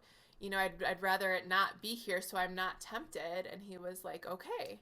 So now we don't keep soda in the house. But it's again, it's like communication, taking the time to have those important conversations with the people that are going to be involved in your daily If life. there's something So, like that in the cabinet or in the fridge, like a jar of peanut butter, if I know it's in there, I'm just obsessing over it all the time, figuring out a way to go back and yes. eat more of it. Yes, it's very real, and it's like it's emotionally taxing, like having that on your mind. And like for me, sometimes it's like Oh cereal. yeah. Like I'll sometimes I'll crave cereal, and I'm fine having cereal, but I'll get like Cheerios or like something like plain without a lot of sugar, and sometimes I'll have a bowl, but then sometimes I want another bowl and another bowl. And so then, like, I know, like, okay, I can't keep this in the house. Like, it's just, that's a no food. You Hmm. know what I mean? Like, I have quite a few of those foods where I'm like, you know what? I just can't have it here. And that's okay. Like, you're just learning about yourself. So, so yeah, just taking the time to like figure out like who you are. You're gonna trip, you're gonna stumble, you're gonna make mistakes, but like take the time to learn from those mistakes so that you can continue like moving forward. So that's All right. just my advice. So but, one pan but yeah, Mexican, and then tell them about the peanut butter protein bars. okay, so these are highly coveted. These things are going to make me Yeah. famous, you guys. This is what is going to make me famous. They are vegan energy balls, and I will tell you right off the bat, these are not a low calorie food. They are high in calories, but they're good if you need something quick and like a kind of like a grab and go, and you need some like energy. So they have and also with this recipe, I always say if you're gonna make it, to use the best quality ingredients that you can get, because it is such a calorie dense food, and it's more like a treat. So for this, I would say definitely opt for the best quality you can get. So I go with organic, gluten-free, sprouted rolled oats, because those have a little bit more nutrition in them. Organic peanut butter, where it's just peanuts or peanuts and salt. Nothing with sugar or oils or anything like that.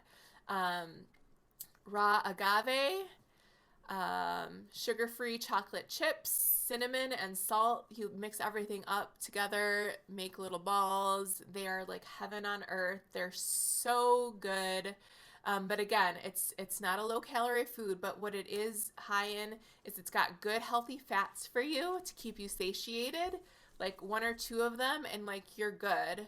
And it's got complex carbs for your energy to like get you through your workout, or maybe after you just finished your workout.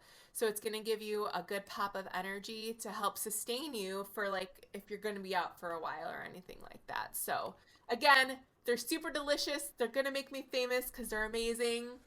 But okay, I didn't warn you. That's perfect. That the everybody I've talked to have just raved about them, but you don't even cook those. Yeah, you don't Really? even cook them, right? That's so funny. No, so like that's another thing I love about them is you just throw everything in a bowl, mix them together, and they're good to go.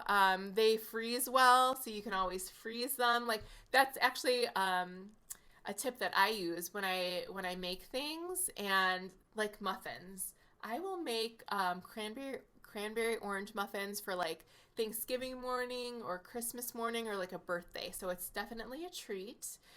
Gluten free and dairy free, but still they're muffins. Like let's be real. So I will take it and I will freeze half the batch like right off the bat, because if they're there, I'm gonna want to eat them until they are no longer there. So if I put them in the freezer and freeze them, I can't just go and eat one. So these are an item that will freeze really well. It's all shelf stable items, so they last a long time. And it's got like that chocolate to like get your sweet tooth fixin'.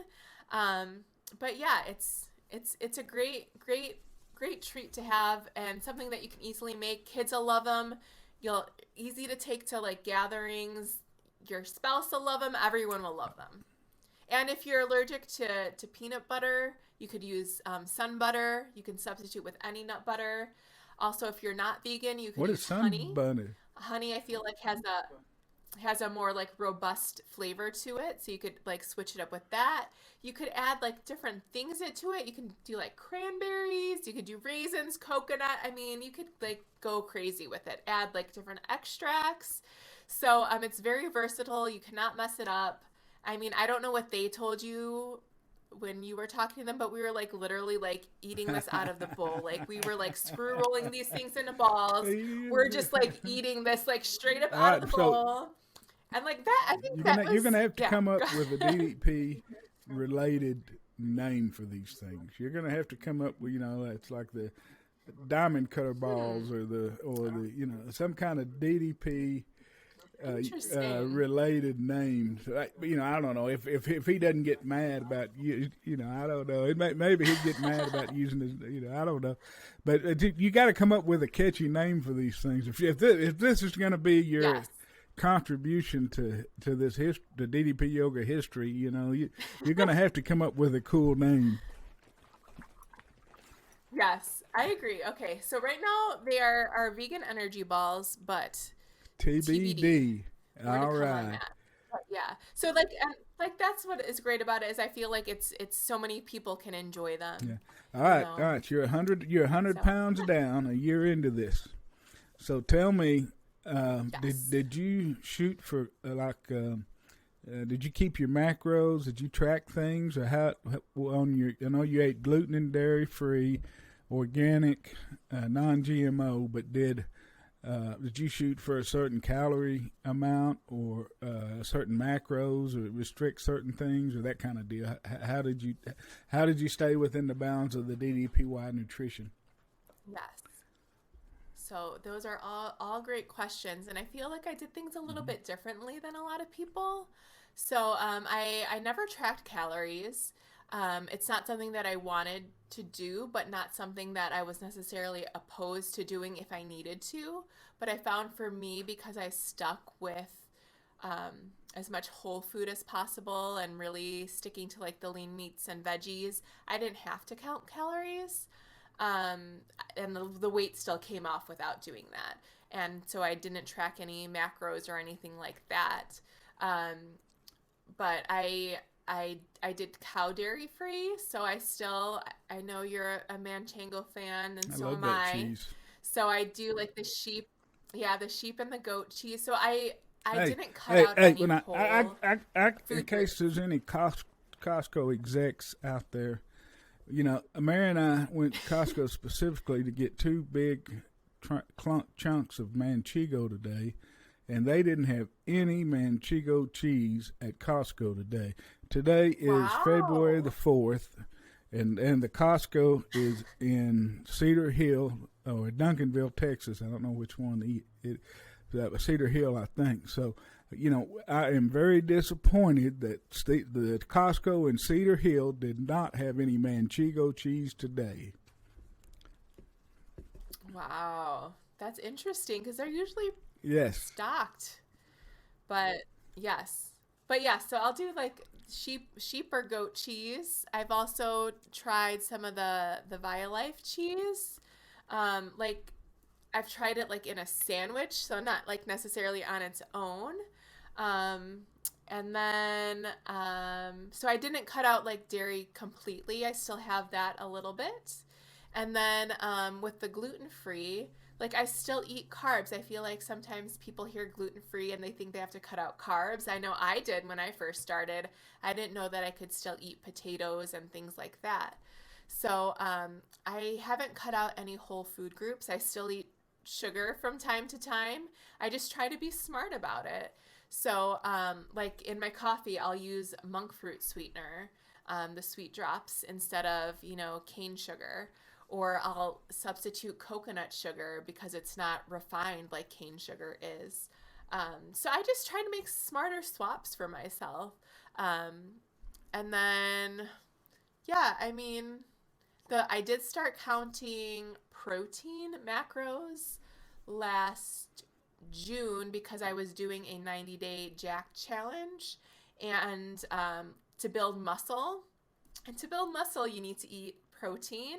And I had no idea how much protein I was eating.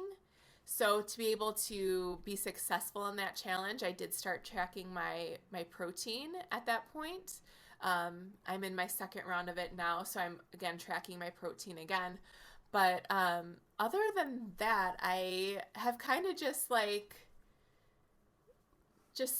tried to keep it simple. Really, The just stick to like the the kiss. veggies and the veggies and the lean meats, and then like if I am craving something sweet, I would do like an apple and peanut butter.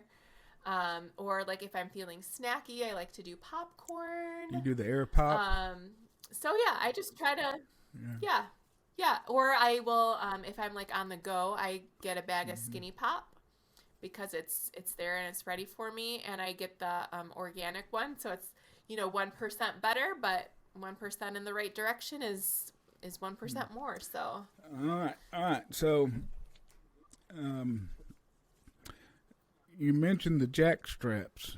Tell them what that means. You mentioned you're on your yes, second jack challenge, and tell them what all that means. You worked up to the jacked exercises.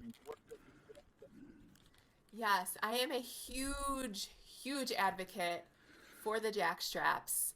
I started doing the workouts in October 2020. I started to do the jacked workouts, and those by themselves are a whole other animal. I would encourage you to try them out, even if you don't have the straps, you don't need them. Your conditioning and your strength will like see huge improvements just by doing those workouts. So if those are goals of yours, definitely check them out. The straps are blood flow restriction cuffs, and they go around your arms and or your legs, and you tighten them up during specific dynamic resistance movements. And what it does is it restricts the blood flow to encourage growth in that muscle area. So after you're done with that set of dynamic resistance, you pop open the cuff, and then things go back to normal. But Dallas will call it throughout the workout when to do that. And what it does, it just helps to build the muscle strength and density and helps you to get stronger. And for me, it's helped me to get a little bit leaner, especially where I'm at in my weight loss journey.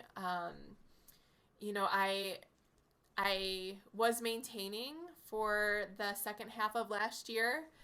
This year, I've decided to lose an additional 5 pounds, so I am back on the weight loss train.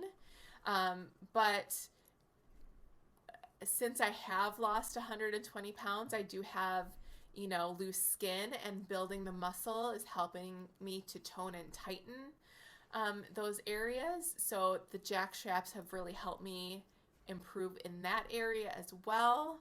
And yeah, I don't know. What else do you want to know about the straps? I love them. If anyone has any questions, feel free to reach out to me, especially women. I feel like this could be so helpful to take you to the next level of like what you want your body to look like and just the strength you want to feel. I was really skeptical about them in the beginning because I don't have a lot of upper body strength to begin with, that I didn't think that it would work. But I ate my words and then some. I have seen tremendous improvements in my strength, my stamina, and in, just the different things that I can do. Did you try the new versions when you were in Atlanta over Christmas? That is a great question. I did not get to try them, but I did get to see them up close and personal. So I'm super excited about the redesign. I really feel like this is the direction that DDPY is headed. They've invested a lot of time and money into creating this strap of their own. Like, they are not outsourcing this. They are creating this in-house, with the help of like engineers and all those smarty people. But they're really taking to heart like the durability of the strap, because I know that's been an issue with these. I know I've broken mine a bunch of times. I think I broke it because before I realized how it actually worked, I think I was over tightening it and I broke it that way. I kept wanting it to get tighter. Yeah, and I think I broke it over tightening. Did you send them back and get new ones? I did. They replaced them. Okay, yeah. Yes. So the customer service has been really great with the issues that, they've had. And this is, I feel like, almost like they're collecting all this data from us about how to make, the 2.0 version the best it can be, because they see what problems we're having. Me, I use my straps every day. So I really I really put them to the test, and I'm excited to see, the improvements in the new version. So how many times are you doing DDP yoga now? How many times a week? So I do DDPY 7 days a week. So I do it every single day. No matter what, I make the time for myself to get on the mat. I feel better. I may not always feel like doing it, but once I'm on the other side, I'm ready to take on the day. And it's about, if something's important to you, you're going to do it. So you're going to make the time for it no matter what kind of comes along in your day. So For me, it's an essential part of my day. It's a part of my routine. I started at 3 days a week, and I have slowly worked up to every day since July 30th, Oh, wow. 2020. So you've got I've you a hit the mat streak every going. single day. I suppose you could call it that. Yeah, I try not to look at it that way, but gosh, for me it just like it helps center me, it helps like balance me, it helps my body feel better. So it's Hmm. like drinking What water what time and of day do you eating do it? food, like, What time of day do you and do it? breathing. I like I like to do it in the morning after, like during the weekdays. I like to do it after I bring my son to the bus because now he's in school full time. Before that, we were doing e-learning at home, which was another challenge in and of itself. But I always tried to do it in the morning, and I like to work out in a fasted state. So I can't eat until after I work out anyway. Yeah. So that's like an extra motivator to get it done. I do have to sometimes work out in the evening just because of how my schedule runs, and that's fine. But I feel like for me, I don't get the same results I do in the morning. So I really try to do it in the morning so it's done, it's out of the way, it's off my mind. I can relax for like, I don't have it, in my head Do that you I know have to who get something Jennifer done. Jolliker is? I do, Yeah, she's yes. the She's got herself quite a big streak. What, yeah, four I think digits, it's up right? over 1,700 days. I'm gonna have to get her on. Good for her. Yeah, But you so totally and should. Yes, congratulations, yeah, Jennifer. That's amazing. Thank you for setting the so bar so so high there's for there's us. your goal. You're gonna have to beat her. Well, yeah. I'm coming for you, Jennifer. Thank you. Thank you for the There's a motivation. guy out there that's ahead of her, but he doesn't post. I assume he is. He hadn't. He was Jesse Amaral. Do you know him? Yeah. Yeah, he's had a great streak too. I know he moved out in front of George Fenmore when George got injured. And then, Mm-mm. yeah, he doesn't post No, he very doesn't really. frequently. But yes, I have seen his streak, and I saw his DDPY story that they put out maybe a year ago or It so. So reminds that me. was Have they super put out your cool. cooking show yet? No, not yet. Steve, you, where's my show?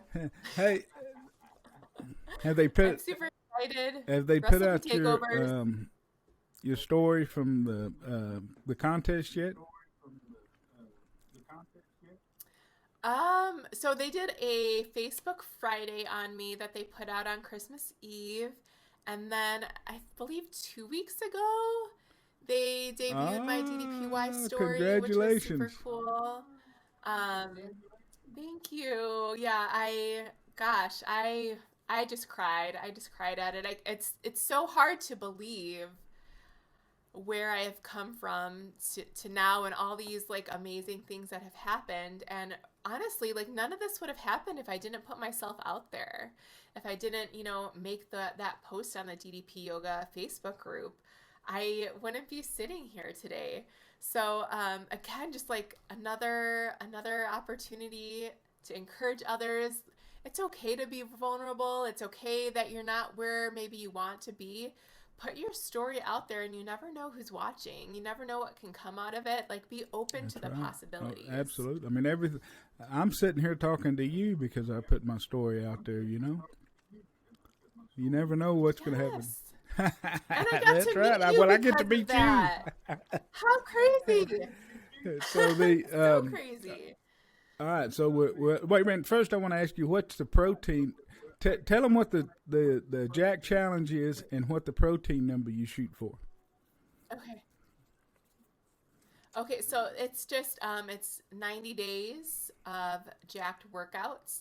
Um, there is like an unofficial schedule I worked on with Jim York. Him and I kind of tweaked some things from the original Jack schedule that he had put out there to make it, I think, a little bit more balanced. There is some active recovery in there, which is essential when you are building muscle. Rest is so important, along with the protein. So for me, I shoot to get about 150 grams of protein in a day, which is a lot of protein. So when I did my first 90-day challenge, it was actually really tough on me mentally because I had to eat more food. And after spending a year trying not to eat more food, it was hard. It was hard for me to wrap my mind around. But I needed the extra protein in order to build the muscle that I was working so hard for. So it's a 90-day challenge, basically doing jack workouts with the straps. And yeah, I will definitely post my results once I'm done. So we're up to how you got into the Positively Unstoppable Challenge and what it takes to enter and what did you do during the contest and that kind of thing. Okay, so when I entered the Positively Unstoppable Challenge, I had already lost 95 pounds. So I was on the tail end of my transformation journey. But, I decided that that part of my journey, that leg of my journey, was still really important to share and to show and to, give other people the opportunity to see what it's really like at the end. Because sometimes those are the hardest pounds to lose. So I got a plan for the challenge. I stayed organized. I told myself I was going to film the same workout every week so that I could see my progress throughout the challenge. I was going to do vlogs about what was going on in my life and with the challenge a couple times a week. And I was just gonna share and be as open and transparent as I could about it. So that's where I created my Instagram, and I decided to use Instagram and Twitter as a forum to share what was going on with me throughout the Positively Unstoppable Challenge. And for me, because my goal during the challenge was to lose 20 pounds, I knew with that kind of a goal that I had to kind of do a little bit more work than maybe other people would to become a champion. It's a transformation challenge. It's not just physical, it's mental. Um, and and I wanted to show that on a different level. So I think really opening up about what I was going through, the successes, the struggles, the everyday, the not wanting to do it, doing it anyway, all of that, I think it really, really showed a full story. And something else that was really important to me as I was pretty solid in where I was at in my DDP yoga journey is I really wanted to start helping other people. So I feel like that was a big part of my journey too, was reaching out to others and helping people and encouraging others, letting them know, that it's possible, giving them hope. I also during that time started the Warrior Warrior Women. Women, which your lovely wife All Mary right. is part of. Um, which again, it was a space for women of the DDP yoga community to come and feel supported and to find their tribe and just know that they're not alone in this journey because men and women are going to experience things differently. So I just putting all these things together. I really wanted to push myself to the next level physically, adding in the jack straps, getting stronger, toning up, tightening up, and leaning out a little bit, physically. Mentally, my biggest breakthrough was, I felt a sense of freedom at the end of the challenge. I had been so stuck for so long and oh my gosh, what am I eating? What am I doing? When am I going to do that? What happens if I go here? What can I eat here? What can I do with this? It was just kind of always rattling on in my brain. And throughout this challenge, I got so much stronger mentally that I could finally like breathe and be like, I got this. Like, if I go to a restaurant, I can find something healthy. I don't need to worry about falling off. Or, if I'm going over to like a friend's house, I'm now strong enough and have had the experiences that I can be like, hey, I'm gonna bring over, this salad. We can have this too. Or I'm gonna bring over some like tequila and grapefruit juice and we can drink this instead of, the sugar bomb, margarita or whatever it might be. So for me it was really about a lot of growth during that time period and just doing And what I just for can to help those other that people. don't know, I think the grapefruit tequila is something that Dallas is particularly fond of as well. Yes, yes. I mean, nothing bad happens with tequila, right?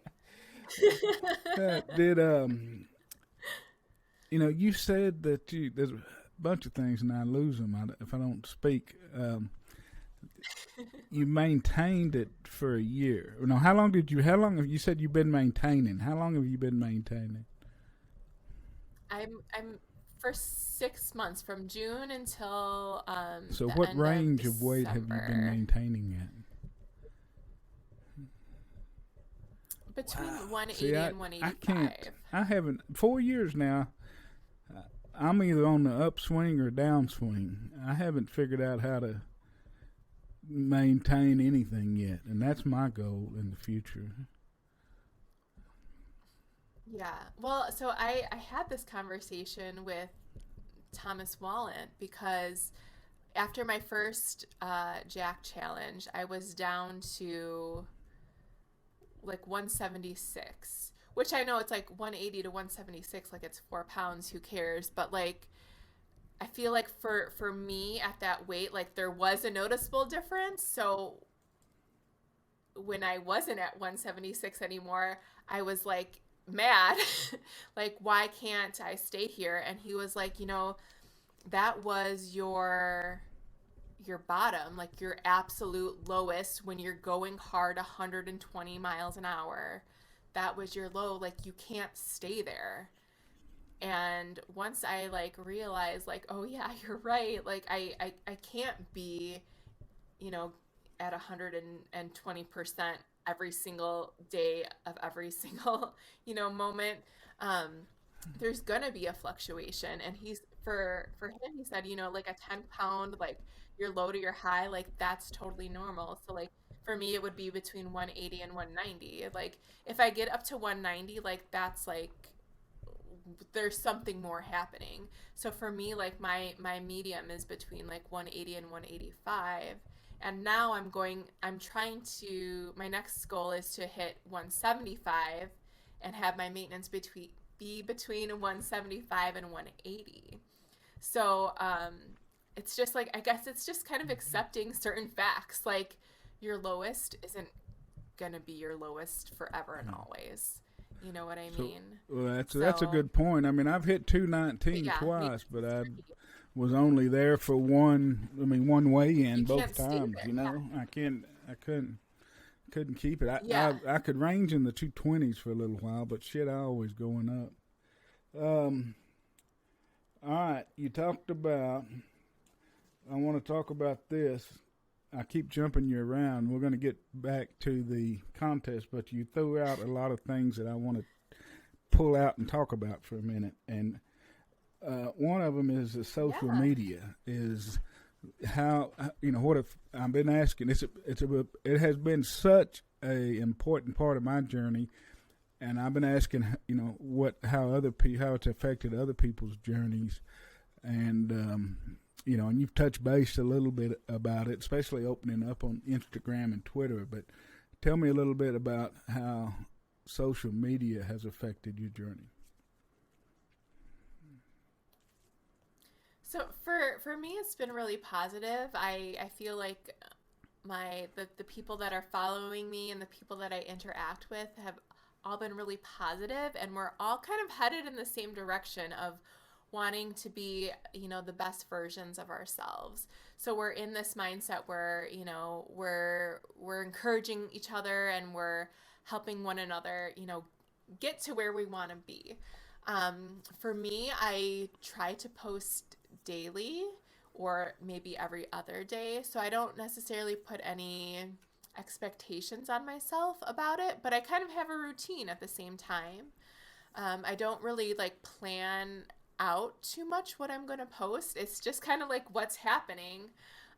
Like I will probably take a picture of me and you at the end of this and post about our podcast today because that's just like what is going on today. So like for me, it's been really cool because I feel like I am reaching people that I wouldn't have been able to reach if I like stayed in my comfortable little circle. Like putting myself out there has really like given me the opportunity to reach people I never even knew about. Like I've been on a couple of different podcasts that have like nothing to do with DDPY, but they found me like through social media, and now I get to like, you know, to share and share my story with their audience. So it's really cool. Just for me, it's been a really great experience. Again, I don't try to put too much pressure on myself about how often I should be posting. It's a part of my routine, and I just share kind of what's going on. It's the good, the bad, the ugly. Like not everything is perfect. More photos on Instagram than not, I'm like in no makeup. I have my hair tossed up, either after a workout or before a workout. And like, it's just like, hey, this is just me. I try to keep it as real as possible so that it doesn't feel like work. You know what I mean? I don't know if that makes sense, but it's not like I'm trying um, to make this lifestyle seem easy or glamorous or Trying to be real. you know I'm just yeah, I'm just trying to show it like as it is, and it's going to be different for everybody, and this is It's how it one is for thing to me. post So in your normal Facebook group. It's another thing to post in the DDP Yoga Facebook group, which is all supportive and positive. But posting on Instagram and Twitter. Now, how scary were you when you first started posting on those two mediums? so I wasn't scared at all. No, really, I didn't really think about it too much, just because when I started, I mean, I had an Instagram before this, but I didn't know how to use it. So I didn't have like any like friends or whatever. So when I started it this year, I maybe had like I was in like single digit friends. So when I would post something, it's not like it was going to so many people. Same thing with Twitter. I started Twitter January 2021. Um, and I didn't know anybody on Twitter. So it was like, I felt like I was just posting to nobody. So I suppose that made it less intimidating for me. Um, so yeah, I guess I just didn't really even think about it. I just like, it's just sort of like, well, here it is, Well, and how did that's all I got. with Twitter and Instagram particularly? There's always going to be some trolls out there. How how have you received any, and if so, how did you deal with those? So I feel like again I've been super lucky. I haven't had anyone be mean Well, to that's me. awesome. Um, yeah, I so far everybody's been really nice and supportive. I think a couple times on Instagram and Facebook I've gotten like some like suggestive things, and I just ignore those and like delete them or block Yeah. them or whatever, like not accept their request or whatever. But outside of that, everybody has been really, really, really nice and supportive. So I have not hit that yet. I One of my goals for 2021 or 2022 is to get to 10,000 followers on All right. Instagram. I'm currently at about 1,600. So I've got a long way to go. And with that, I think will bring a lot of different people. So that's something, that I'm going to go through.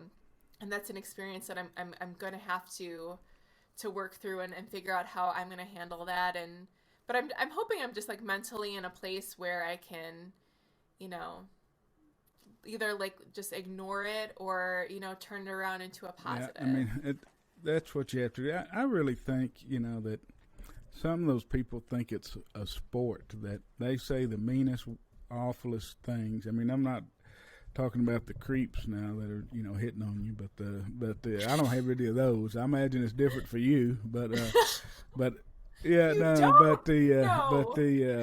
the trolls that just say the meanest, awfulest things. I think those guys just try to say the worst thing, hoping that it would go viral. That other people would laugh and pick up on it Right. and share it, and so I think it's to them. Well, It's like a sport.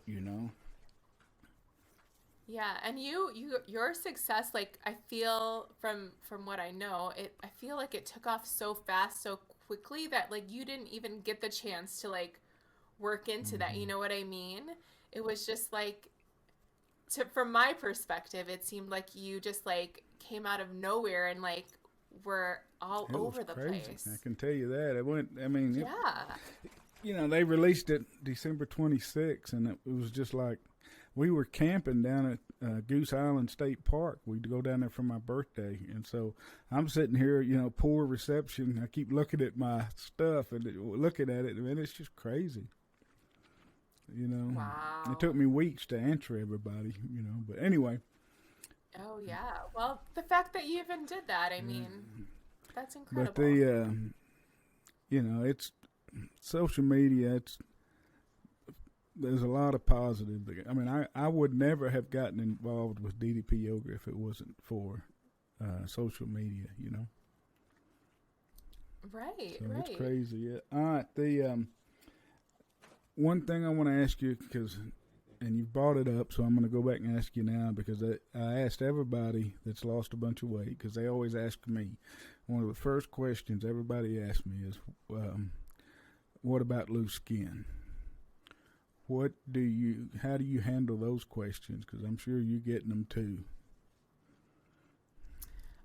Yeah, I've gotten them a few times. So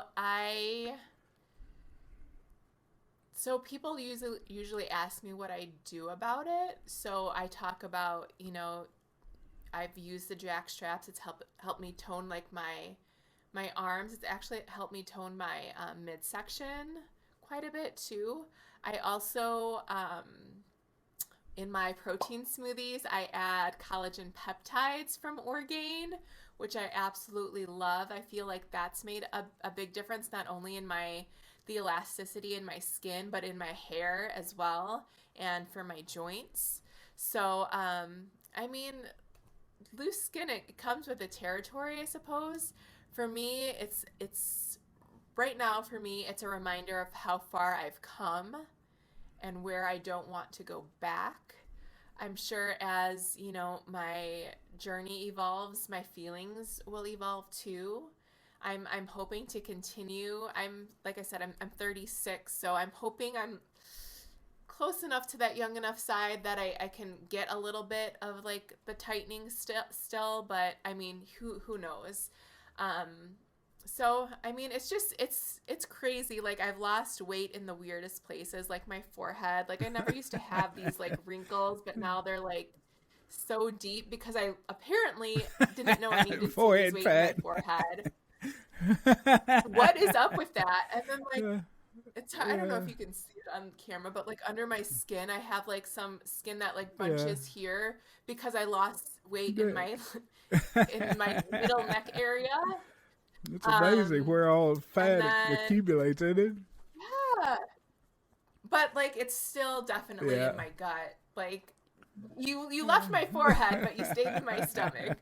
Um, Well, but yeah, even like my God's got to shoes have a fit sense of humor, differently. Oh, I yes, and then some. So yeah, for me, I don't know. It doesn't bother me. I'm lucky enough where it's not really slowing me down in my Mhm. workouts. Like I will sometimes have to like move like my stomach out of the way Yeah. for things to get deeper or do things like that, but it's not anything that bothers me too much. So I'm okay with it. I'd rather have the loose skin than be where I Absolutely. was. Absolutely. All right. So you've entered the contest. You've now lost 120 pounds, and um, you've explained how you competed in the contest. You set up a schedule. You set up a. You were posting every day, and you were doing the journals twice a week to document the ups and downs. How were you storing them for the people competing right now? How were you storing your video and pictures and everything? So I recorded everything on my phone, so I had it on my phone. Um, I tried to upload them to YouTube, maybe once every couple weeks. I definitely got behind at certain points in my journey and had to spend a lot of time uploading them towards the end. So that would be a huge tip. Like, get on a schedule, either like after every workout you record, if you're recording once a week, upload that video, or maybe take time once a month, upload your stuff. Don't wait until the end because it takes so much longer than you think. Um, but yeah, I just kept everything on my phone. It was always with me, so I was able to have everything together. And yeah, that part was the documentation side of it is so important for the challenge. But by keeping it simple and just using my phone, it made it so much more compatible with my lifestyle because I could just grab my phone and use it from there. And then I had everything with me if I happened to need it. I could upload right from my phone. So yeah, do what's going to be the thing that you can be most Now, consistent with. on the stuff that you uploaded to YouTube, did you share it publicly or did you keep it private? I kept everything private because I was uploading full workouts, and those are not supposed Mm-hmm. to be public. And then it had the settings defaulted to unlisted anyway, so I just went ahead and put everything that way. And then at the end, I was able to put all of my videos into a playlist and just send one link over for my documentation. It was so At the easy. end of the contest, you just sent the DDP Yoga link to the YouTube where you've kept all those videos. Yep, when you do your submission, there will be a section for it, and I just had to send one link, and so I had at the end I had over 150 videos. So instead of having to do like link by link, the playlist was much Now easier. you did something I thought was brilliant. You said that you videoed the same exercise every week. Tell them about what exercise and what you did.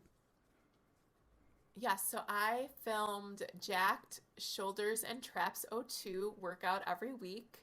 I chose that one because it was about 45 minutes, so it wasn't too long that it seemed like overwhelming, but it also wasn't super short where you could see in the beginning like where I was struggling and my stamina improvements and things like that. It was also a really challenging workout for me. So I had like side planks and kickstands, a lot of knee droppers, just a whole bunch of different elements that were challenging for me. And by recording the same workout every week, you can really compare apples to apples. So for me, that was really important to be able to show a big change like very clearly. Did you wear the same clothes? No, I didn't wear the same clothes, but in my 6 pictures, I did. Okay. So my 6 pictures I would take every month, I wore the same sports bra and shorts. And those you upload in the app, but nobody sees them but the people, but DDP Yoga. Right. Now how much does it cost to enter the Positively Unstoppable Challenge? Ooh, that's a good question. So it is free to enter All you need to do is go to positivelyunstoppable.com, fill out the entry form, which is very basic information, and then you also get to join the exclusive 2022 Positively Unstoppable Challenge Facebook group, which is only for people that are participating in the challenge along with the former champions, to kind of help encourage you and answer questions along the way. And it's a great space for you to share your progress. Pat McDermott and Nadia run that Facebook page. Vance, you're in there too, right? Well, I think they put me in there, but I don't think I've been over there and checked it in a while. I'm not sure. Oh, okay. So you might see Vance I need to Hines go in over there there and too. look. Um, yeah. So Pat and Nadia do a great job of putting out content there that is interactive and gets you involved and helps you create your own content for the challenge. So if you're not quite sure what to do, they kind of help guide you along. And now you mentioned a DDP, I mean a Facebook group called Warrior Women. Yes. Tell them about that. Where would, if somebody wanted to be a part of that? Tell them where that is in the. Sure. So you would search for the Warrior Women page. It's just two words, Warrior Women, and it is for women in the DDP yoga community. So you do have to be doing DDP yoga to be part of it, and you just request to join, answer the questions. And we run things a little bit differently in our group where only the admins can post. So it's myself and 5 other lovely ladies, Tina Gaspard, Caitlin Kay, Melissa Gula-Wisniak, and Samantha Sheets. The 5 of us put out different posts in there. We like them to be interactive to get you involved so that you can respond in the comments, help cheer each other on, hype each other up, support one another. Maybe find some women that you have things in common with, and find a tribe. What you said, Melissa? The last two, I've never heard those names. I mean, I don't know those people. Melissa Gula, Oh, okay. Gula Wisniak. Wisniak. Or Wisen. Yeah. And then the other one was something Sheets. Yes, Samantha. Sheets. I'll have to look them up. So they're on their own DDP yoga journey. Awesome. Yes. Awesome. All right. So, what happened at the end of the Positively Unstoppable Challenge 2021? For my 6 months? Yes. What happened? Okay. So, my 6 months was actually pretty interesting because my last month of the Positively Unstoppable Challenge was the first month of my 90-day Jack Challenge. So that actually helped me finish the challenge as strong as possible. It also helped me to lose an additional 5 pounds outside of the goal that I had set for the challenge, which was incredible that I could do something even bigger than I thought I was capable of. And then, honestly, after the challenge was done, it was almost like, all right, well, now it's time to go to work. Now I've got this new challenge ahead of me. I've got that coming up. I've got to, make sure I focus in on that. And then after I did that, I got a little bit behind in uploading my documentation because I was focusing on the Jack Challenge. And after that was over, then I'm like, okay, now I've got to get all my videos uploaded. I got to figure out what my story is. So I had to kind of go back and see what I accomplished, what were those big moments during my 6 months that I really wanted to highlight. And so it was a lot of working on that piece of it. And I submitted in the middle of October and had about a 2-week period to breathe before the interviews started and things like that. So, I mean, honestly, even when my challenge was over, things were still going, full speed ahead. So what are the interviews? What are those?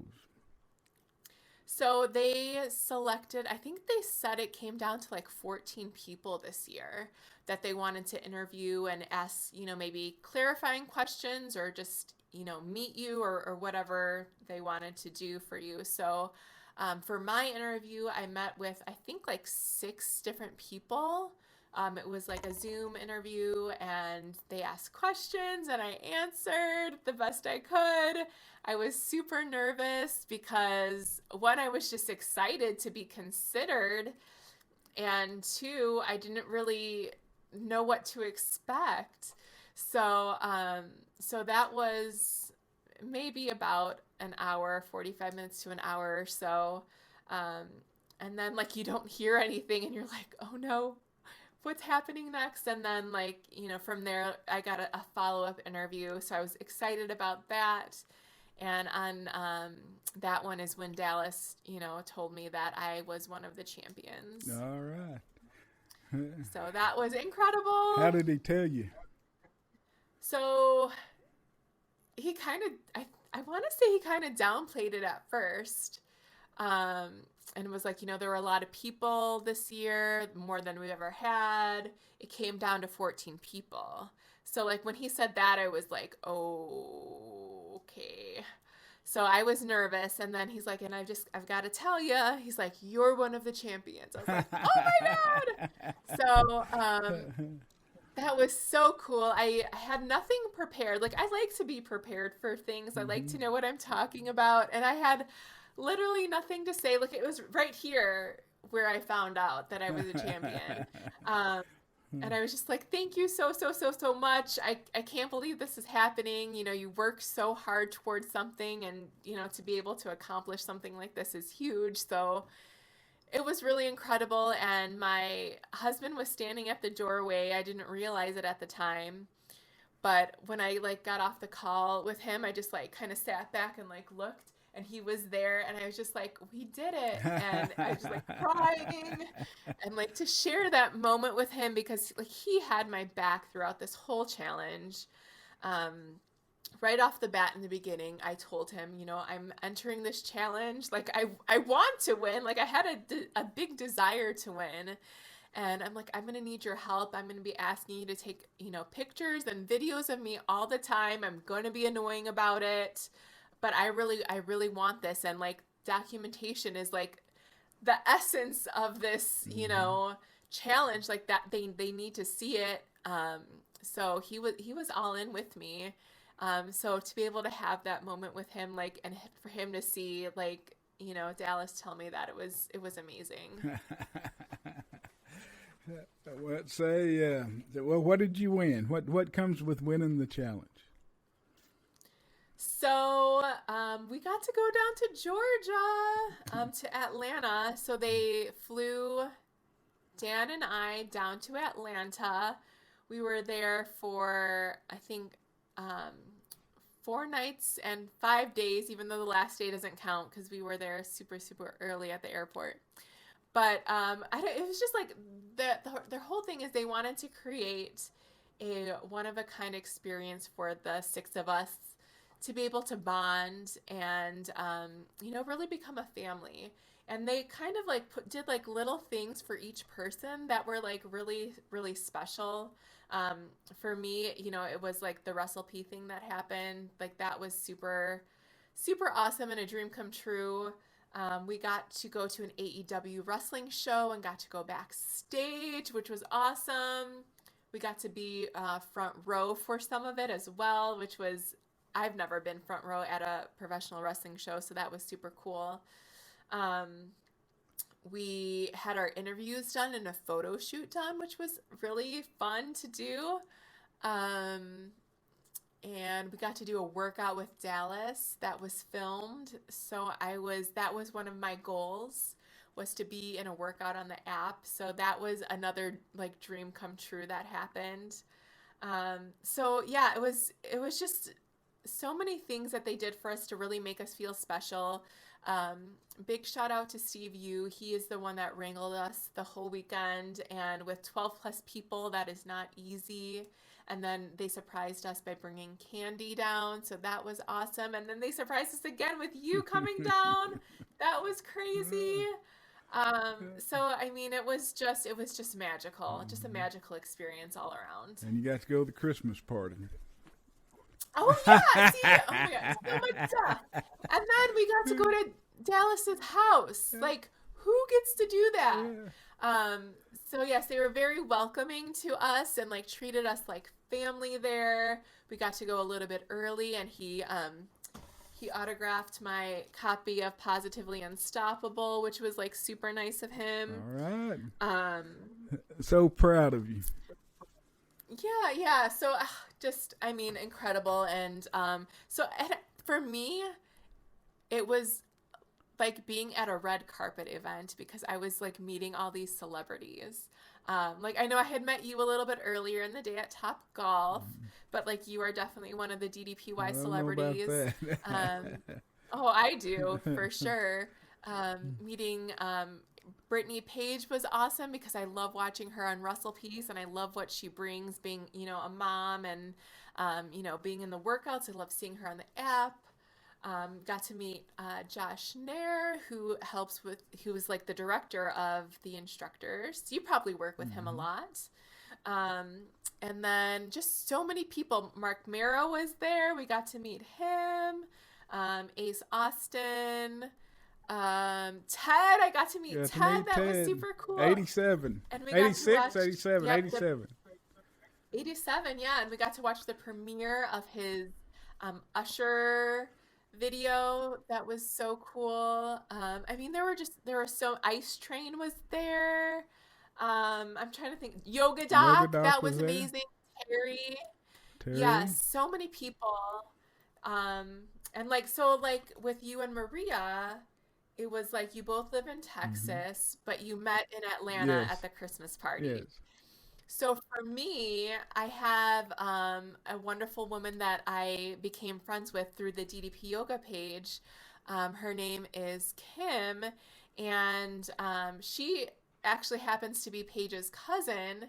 And the day before the party, she's like, "Hey, I'm going to be there." And I was like, "What?" And she lives in Illinois too, just like I do. So I'm like, we both had to come to Atlanta to meet each other. But like that was a big highlight of my trip, was being able to meet her and just like making all those connections with people, and being in a room with so many people, so many like-minded people is so powerful, and there's just like an energy in that house. Did you talk to that guy that was wearing a Christmas dress? Do you know who I'm talking about? He was wearing kind of a. Yes. I did not talk to him. But you know who I'm talking about? But yes. Yes. Did you talk to him? I was sitting Mary and I were sitting on the couch, and he come sit down next to me and started, talking. And evidently he's a big deal. His last name is Shimbry. But he wouldn't, I had to pry things out of him, like he kept wanting to ask us questions, and I kept wanting to ask him questions. Let me think of the company. It's is it Brian Shimbry? But he does something out of New York. Let me think of his name. And yeah, there are so many people there. Anthony Agogo was there. See, I don't know who that is. Oh, he's in AEW. He's an Olympic athlete. He is in some of the jacked workouts on the app. Garrett was there, which was super cool. A lot of the people that we had worked with over the past few days were there. Trevor Hancock was there. Dylan was there. So many people. I mean, it was so cool. I had like the best time. I'll keep searching for this dude. But it's something in New York. Did you have any of the food? Yes, I pigged out at the deal, man. I really went after it at the deal. What'd you have? Everything. I kind of blew my diet there. It kind of started the snowball rolling. That kind of, I was doing good till I got there, and then I stepped into the whole Christmas party looking at that table of food, and I started out just picking the healthy stuff, and by the end I was eating every damn thing, everything was Yeah, healthy well, that's there. good to know because I ate Yeah. it. So, but I know I had a lot of the chicken. Did you have the chicken? shit, I can't remember the chicken. Anyway, I well, can it's like remember a the big sweets and the steak. cheeses and stuff like that. Oh, okay. Yeah, there was like a couple of trays of chicken, which it was so good that everyone was like, it said like CHIKN for chicken. So it was supposed to be like vegan chicken. But everyone's like, there's no way this is vegan chicken. This is straight up chicken because it tasted so good. But yeah, they put out quite a spread. It was beautiful. They turned like the kitchen area into like a bar area. And then in that living room in front of there is where we saw the premiere of Ted's video. Yeah, man. Yeah, tell them about the Ted's video. That was awesome. I know it's out now. I don't. I wonder how good it's doing. So Ted is 87 now, and he's been doing DDP yoga for over 20 years. He was in I'm not sure if he was in the army or some armed forces, and he had a lot of injuries, and he's been doing DDPY for so long now, though, that they decided for his 87th birthday to challenge him with something to do outside of the box. So they had him replicate the Usher Yeah video, which turned out incredible. But there was like a lot of lead up to it. So you got to see him kind of stumble. You got to see like the hard parts. But you got to see him work hard and accomplish something that nobody could ever imagine. So I got chills when I was watching it. He was sitting down on the couch and I was directly behind him. So that was super cool. Um, but yeah, it's just like a big family. Everybody came together to help him with it. Like Steve and Dallas were, driving the train on that, but so many people were helping out, and yeah, it turned out great. All right, I'm still trying to find that guy. I'll find him so you can look him up. Let's see. Oh, I'm gonna have to give it to you after. I wish I could come up to with his name, but anyway, he's evidently he's a big deal. I was talking to him, and he learned that he had just met Dallas a month or two before at Oh, a down in Austin, Texas. There's a Formula One racetrack, and Dallas oh yes, I saw and those Paige went videos. down there to the Formula One racetrack, and they were up in I guess a special area, but they had met this guy and his I don't know if it was a wife or girlfriend, but down there at that event.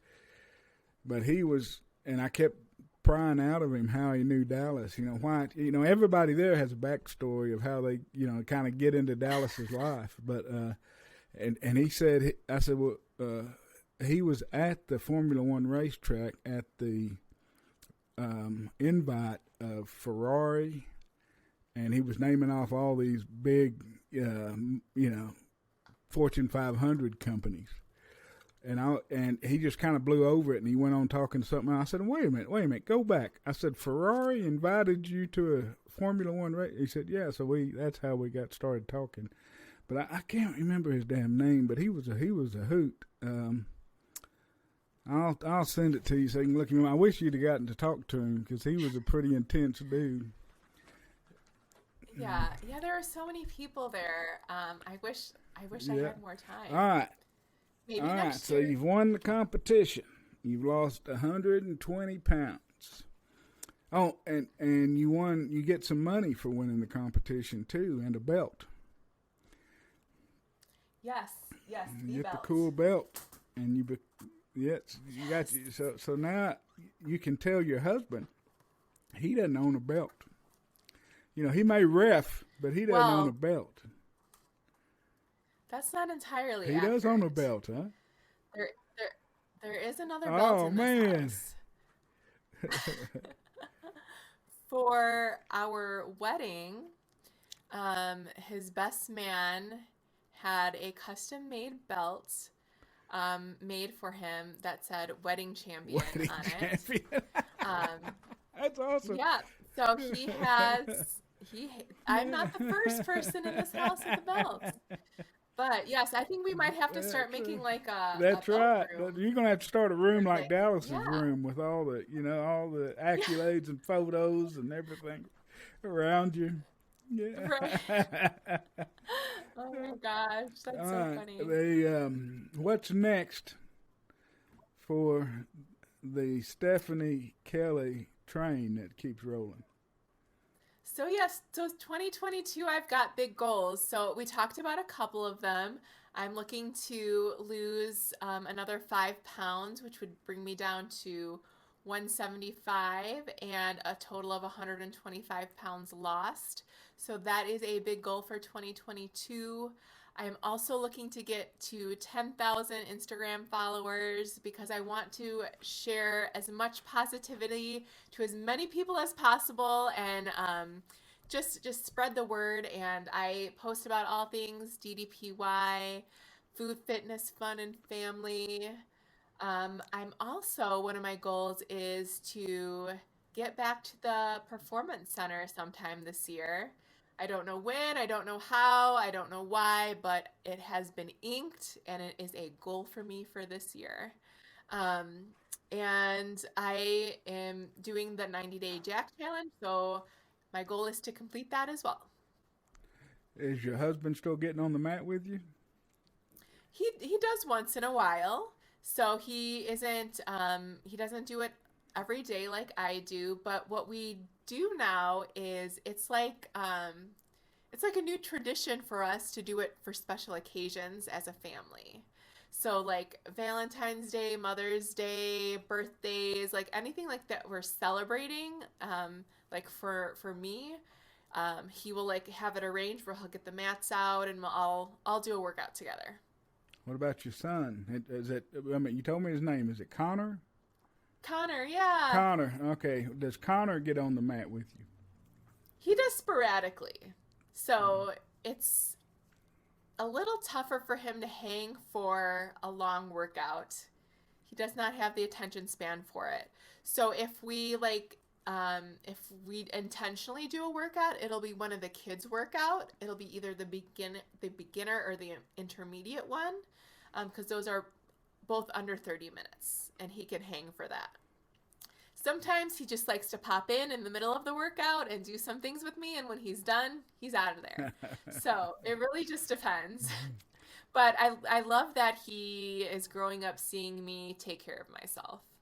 That was one big motivating factor for me because I didn't want my kids' whole memory of me to be an old drunk fat Vance. I was drunk and fat most of their childhood, and it was in the later.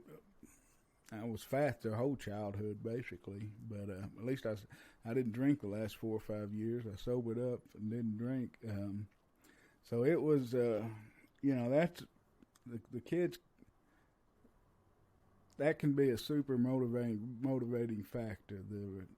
The example Oh, you're sure. setting for the kids, your legacy, what your memories you want them to have of you, and that kind of thing. So that's huge. And then I have a question for you, Sure, if you're open to man. questions. I'm always open to questions. So we kind of talked about it briefly last month, Yeah. but is Vance Hines going to sign up for the 2022 Positively Unstoppable Challenge? Well, you told me I should. I need to. I think you should. I mentioned to Steve that you messaged me and said I need to do it, and I appreciate you doing that. And Steve said I should do it, and I said I wouldn't feel right taking any money from you guys if I wanted or anything. And he said, well, shit, you ain't gonna get any special favors. You're gonna have to win it, and if you're gonna win it. And so, it's except Steve didn't cuss. Did you know he doesn't cuss? That man doesn't cuss. ever. Oh. He doesn't cuss. I'll have to pay attention to that. Well, listen. I mean, he doesn't. He doesn't cuss. But when we were in Atlanta, he was, he was a little upset about an issue that you're well aware of. I said, well, Steve, did you cuss? Did you get mad enough to cuss? He said, almost. Oh boy! Almost. So when Steve you starts swearing, get out. That's right. That's like he never swears. So if he swears, that means that's like the time bomb, the nuclear bomb going off. And so. Well, Vance, I fully I'm still in that mindset that I think you should totally join the challenge. I think you should. I think it will shake things up, and I think you are going to make a lot of noise. And I think you're gonna rock it. So I don't mind doing it, my challenge but I don't want to. I don't want to take away from the people that are in it. I don't. It's not. You know what? You're working to get your life back just as much as anybody else, and you deserve the opportunity and the challenge and the motivation and the additional accountability as much as anybody else. I mean, I've had my 15 minutes of fame from this thing, Well, yeah, but it's not about. I don't think it's about the fame. I think it's about living life. It is that. I know you have goals for this year, and will this challenge help you focus in on those goals? My two goals are to get to 237, back to 237. I weighed 302 Wednesday. Get back to 237. And stay in the 230 to 237 window for 12 months. That's perfect. Because that's a great goal. That's my goal because I have never maintained. I want to get me like one of those. I want to put something back here like, how they hadn't been a workplace injury for so many days. I want to count down 365 days. From a big sign back here in the back. Oh my God, that's brilliant! I love it. Oh my gosh! Oh my gosh! Okay, when you get to 237, I will send you one of those signs. It's been said. It's out there. Yes, I love it. So I got to weigh every day and mark it off of that damn calendar. You can do it every week. No, it's every day. I want to stay in that window for 365 days. That's my goal. Maria told me that weighing every day, and that's what she said in her podcast, it's really kept from creeping back up. She weighs every day. She gets on that scale. Yeah. It scares the hell out of me to get on there once a week, So. I do the once a week too. So I'm with you on that schedule. Dallas, I had to fight Dallas forever. He wants you to do it once a month. He doesn't want you to do it less frequently than that. I had to argue with him forever on that. As much as you get to argue with Dallas, there's not much arguing with the guy. It's hard to say no to that man. Oh, yeah. Yeah, for sure. All right, Stephanie, let's see. No, wait a minute. If they want to become one of your 10,000 followers on Instagram, I got to point up here at this. Where do they sign up? Yeah, so you can find me on Instagram or Twitter at Next Level Grit. I share all things DDP yoga, food, fitness, family, and fun. I love posting about my DDPY workouts, all the different food I'm eating, and just kind of what's going on in my journey at that moment. So please check me out. I'd love to share my journey with you. Also, I have some merch. If you go to nextlevelgrit.com, I am selling shirts, and all the proceeds are going to go to help other people in their transformation journeys. So check it out, and I hope to see who follows me next. So what is Next Level Grit? And Mary told me that I have one of your shirts coming. Oh, no way! She said she's ordered shirts from you. So. Oh, thank you, Mary. You're the best. Oh, that's so sweet. Um, yeah, so next level grit, like that is like kind of what I like designed my Positively Unstoppable challenge on, is I really wanted to take my journey to the next level for the challenge. And it's like, what does it take to get there? It takes grit. So, you know, I feel like anybody that has gone through a journey knows that it takes determination, discipline, time, and it takes grit to get there. So you gotta work it. And yeah, so that's kind of what I'm all about, is taking things to the next Well, level. you've done that at each stage of your life. I don't doubt you're going to stop now. Yeah. So what are you going to do Oh, thanks, with the Vance. next level grit? What are you going to do with that moniker? You planning on the? So yeah, I want to help people in their journeys. So I think it was on last Friday, I just put the shirts kind of out there. So I'm going to see how they do, and then based on that, I can decide how I will be able to use the money. I know that I believe it's February 17th through the 23rd ish is World Kindness Week, and I'm all about spreading kindness. So I definitely want to use some funds during that week to help other people along with their journeys. Um, and I recently just had a Positively Unstoppable giveaway where I gave away two Oh books man, to people, two autographed copies of Positively Unstoppable to people to help them along with their journeys. So it could be something like that. I've been thinking about maybe like sending like some healthy stuff out to people. So I'm not sure. I'm gonna see where I get to decide how much I have available to use to help other people. now you said you've done other podcasts. Where would they go to listen to those? Oh my gosh, I wish I had a list. But yeah, I Well, don't that's cool. know. That's cool. They can. Yes, I've done about almost 10 podcasts at this point. So they're all with a lot of different DDP yoga people, and then a couple people outside of DDPY. So they're all like on their own platform. I should like start Yeah, making a list for myself. That's a great that's right. question. Start like a link tree. That you where you link Yeah. everything. All right. I think I'm about running out of questions. Let me look at my notes. Are there any other places that you would want someone to follow you? Any other social media or any other websites or anything? You can definitely find me on the DDP Yoga One Word Facebook group. I am super active in there. Feel free to reach out to me if you have any questions. I'm really do like helping people, and I have been through a lot of different things throughout my journey. And you know, if you have any questions about the jack straps, happy to help with that too.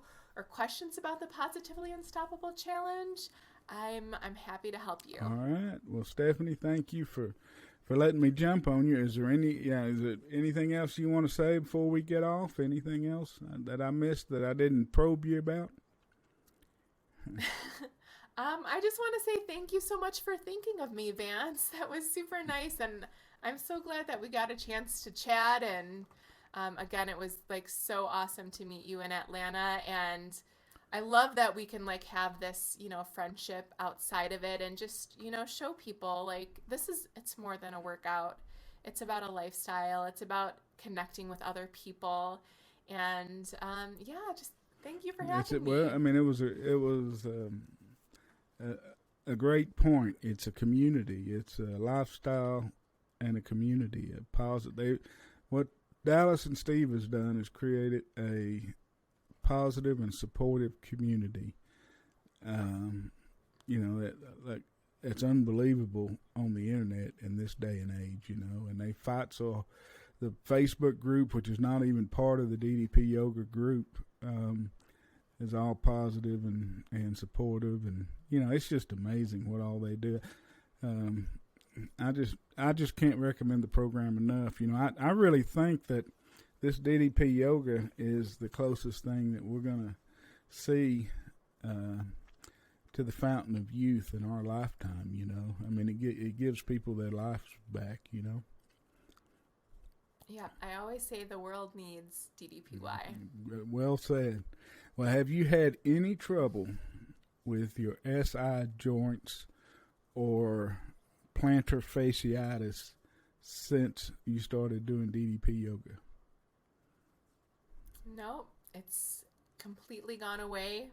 I've strengthened those areas so much doing the workouts, and I feel better than I ever have. All right. Well, thank you for letting me do this, and I'm gonna try to get it out. I think on the Monday for